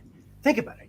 Right now, if I wanted to, I could sit down and for the next 24 hours, get on my gaming console, my Xbox, and I could talk to people all over the world and play video games and have an entire social network in a world that I created on a video game, and it's right there. And that is my reality. So I think that the more that we have that, the more disconnected that we become. Totally. Sorry. Yeah. I totally agree that phones have disconnected everybody. Yeah. The internet has disconnected from reality. Totally agree with that. So back to what she originally stated. I think that, and she's saying this from her opinion as well, Rex, but I think her point is valid in a lot of ways because America is always the end country, Rex. Think about it, dude. It starts in Europe and America. That's where everything starts. We create fads. That's what we do. So I just challenged her statement. I didn't say that I disagreed with her statement. Okay. Well, please have a rebuttal, man. Everyone's entitled to their own opinion, man. Knock it out, bro. For real. Oh, I'm just saying, yeah, I agree with what she said. I'm not disagreeing. I do think that British people, for whatever reasons, are probably more polite as far as having a civil society. Now, I think that's starting to break down, and I think one thing is the Muslim incursion with no-go zones is going to be a real problem for them and France in the future. Yeah. Unfortunately. Well, I haven't experienced that. I'm afraid that they've sown the seeds to their own destruction if something's not done about it. But I mean, that's a separate subject. But I agree with TJ that by and large, they are a polite country. I mean, Rebecca makes a really good point. Every life can be called busy, depends on what you do. And I think that's a good point because, people like to consider themselves to be the center of attention. Everybody does it. Everybody wants to be the center of attention in a certain way. But then when you start making yourself be the center of the universe, perfect example is Instagram. Instagram is 70% female. And, an average chick will get 200 DMs a day from random guys. So she automatically thinks that she's this like super hot, super important person because all these guys are making her believe that she is this when she's not.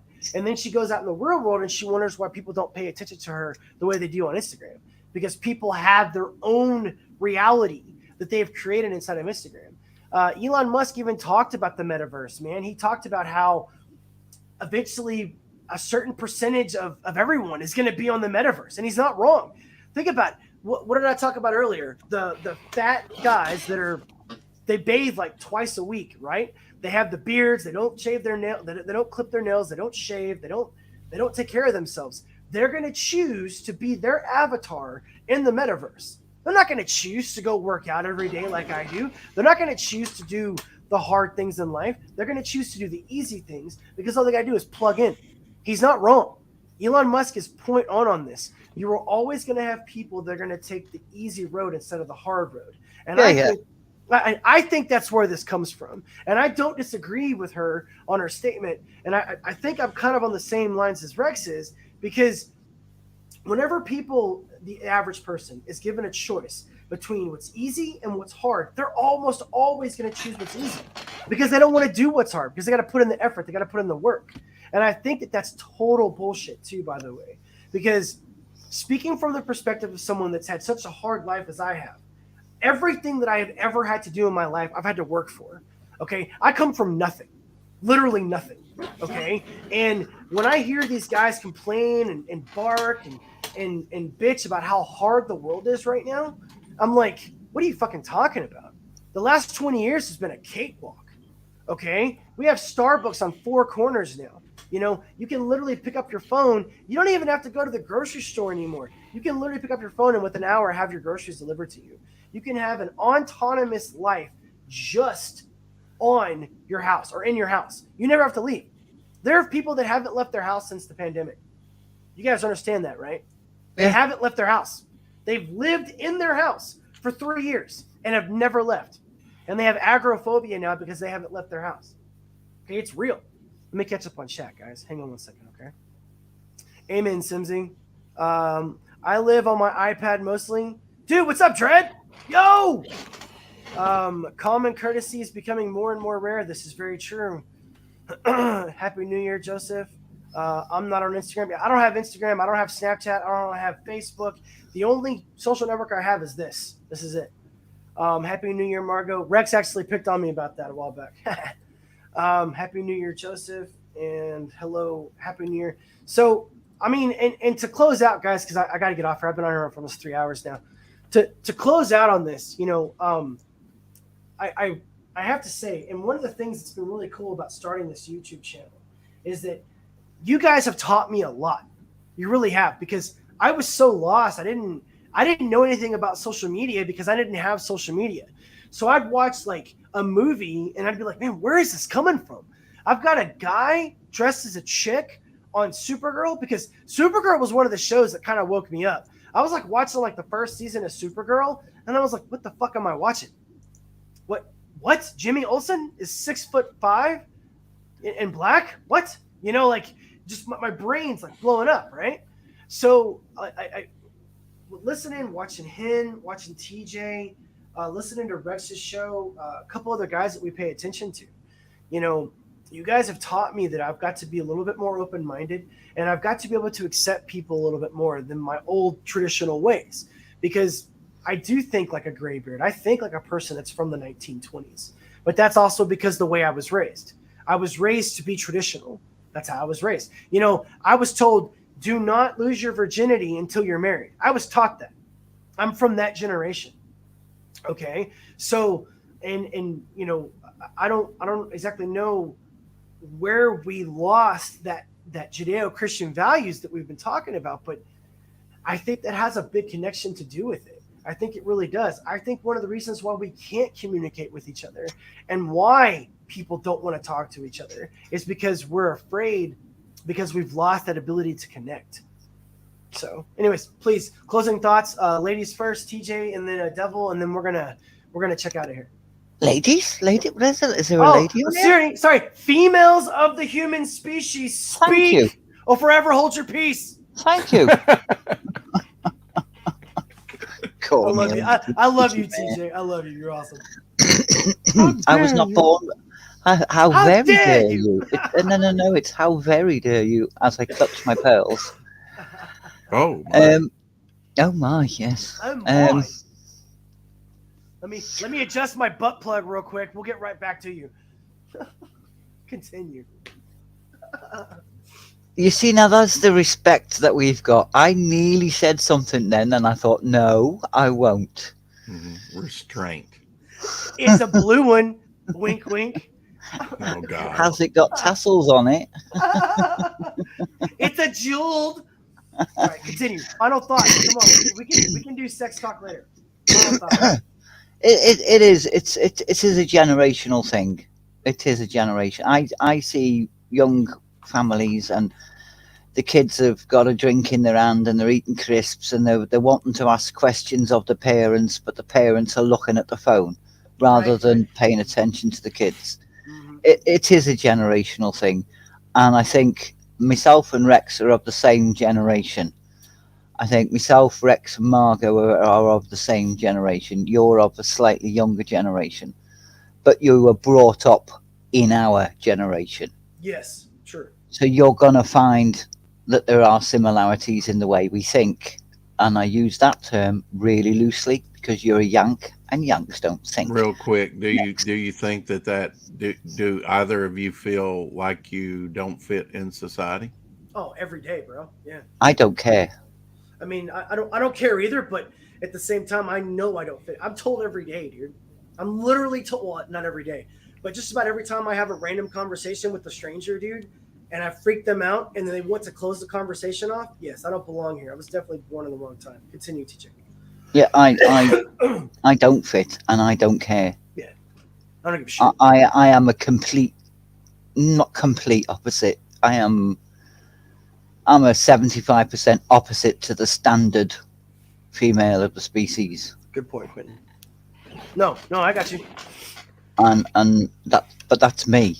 But that's the way I was brought up. My father brought me up to be able to do things on my own. If you were a tomboy, right? I would guarantee you were a tomboy. Guarantee it. Yeah. But that doesn't. But now a tomboy is called a trans man. It's like no. That's not how it works, okay? I mean, dude, I played with Barbies with my sister when I was a kid. Does that mean that I want to be a chick? No. No, I had tea parties with my cousins and my sister. That doesn't mean that I want to be a chick. Everything is so warped now. All right. Me and my husband both worked. So me and my husband had to look after our children. Mm-hmm. So we would be on opposite shifts, and he would take the kids to school, to nursery. So one's in a buggy and the little one's walking next to him. So my eldest wanted a buggy, a toy pushchair. I don't know what you call stroller, a toy stroller. My dad would not walk around the garage with my eldest pushing a stroller with a teddy bear in it. What? Why not, Dad? And he went, well, he's a big girl's blouse, isn't he? I went, no, he's 4 and he's doing what Daddy does. Sure. Well, you know. And then the penny dropped. The penny drop? My dad's light bulb went off. Oh, okay. He's doing what his dad does. His dad is taking care of his family. Right. Well, in traditional roles, I mean, the woman's pushing the carriage, the man's protecting the family. You can take that.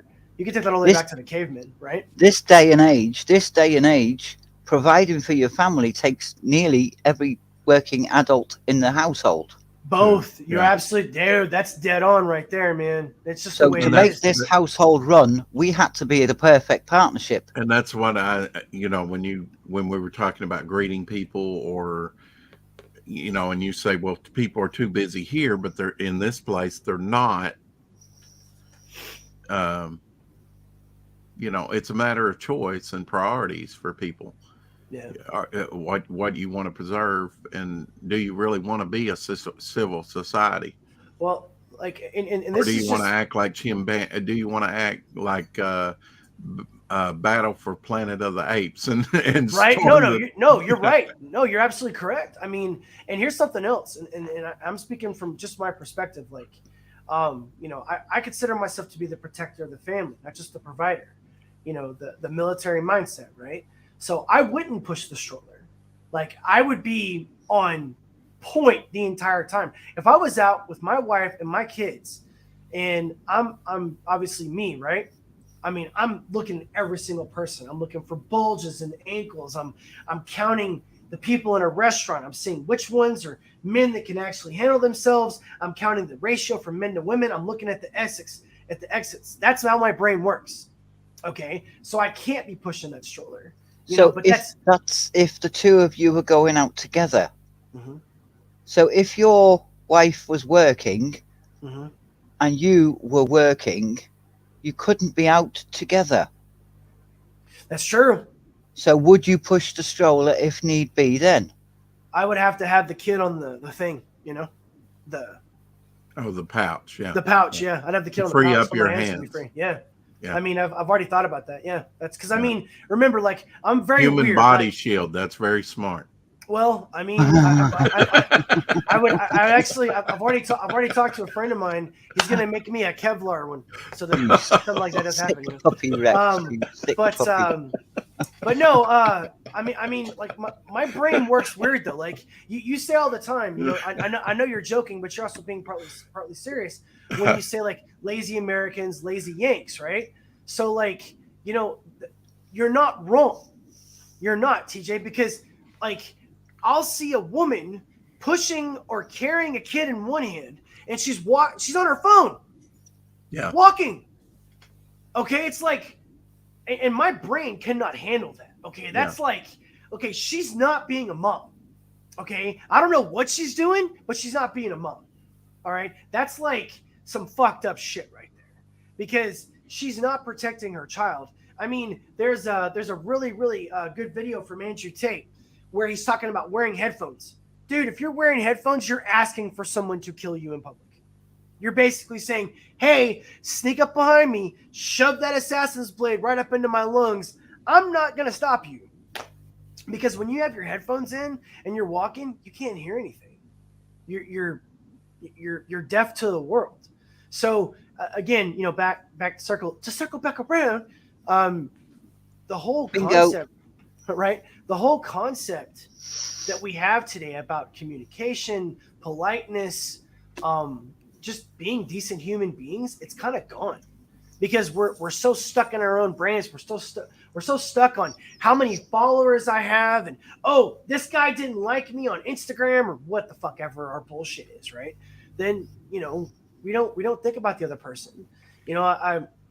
I'll never forget that saying from a long time ago. If a woman is actually getting raped, don't yell, "I'm getting raped." Yell, "Fire." That's true. Yeah. Yep. That is absolutely true.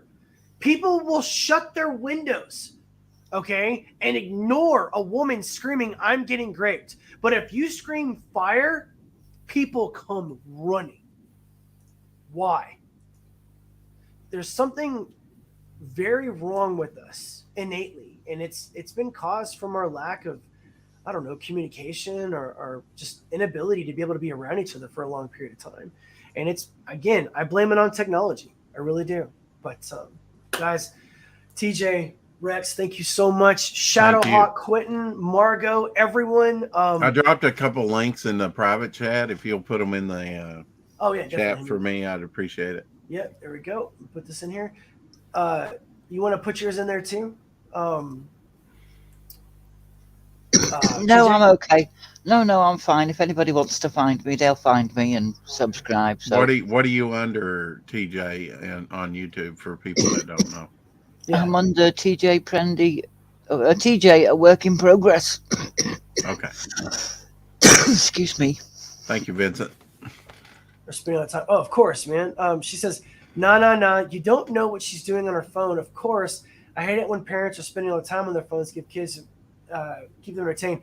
Whenever she's walking, though, Rebecca, like in a public area on her phone, and I'm watching her walk from her car, and she's literally just texting people. It's not like she's getting directions or something. That's what I'm talking about. People just suck in general. That's messed up. Beowar, that's right. Yeah, everybody for Beowar. I was surprised Vic didn't come on today.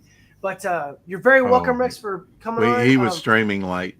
Oh, yeah. And I was with him, but again, thank you. And of course, you're welcome. You both are always welcome on my show and every time. Appreciate it. I'm still welcome. After all I do, and I'm still welcome. I know. You haven't done your job. Oh my God, you're so offensive. Jesus, I have to go talk to my grandmother now. Try harder. I know, right? I feel triggered. All right. Get a copy of Frog G before it's too late. Hell yeah. All right, guys. My final message that I always do. Remember, Happy New Year. Happy New Year, of course. But please remember that I realize things are really hard right now. I realize things are confusing. And I know that if there are people out there that are watching this video, you feel lost. I need you to understand something. Sometimes all you got to do is stop and listen and pay attention. There is a light at the end of the tunnel. Everyone, take a moment of your day to reach out to someone that you haven't talked to in a while, someone that you feel that might be disconnected from reality. Just try to reach out to them. Because if you don't do something to help our world, then you're not helping anyone at all. Guys, please be safe. God bless. Do good things. And remember, as always, stay safe. Bye, everyone. You guys take care. Thank you. Suck it up. Bye. Suck it up, Buttercup. Yeah. Later.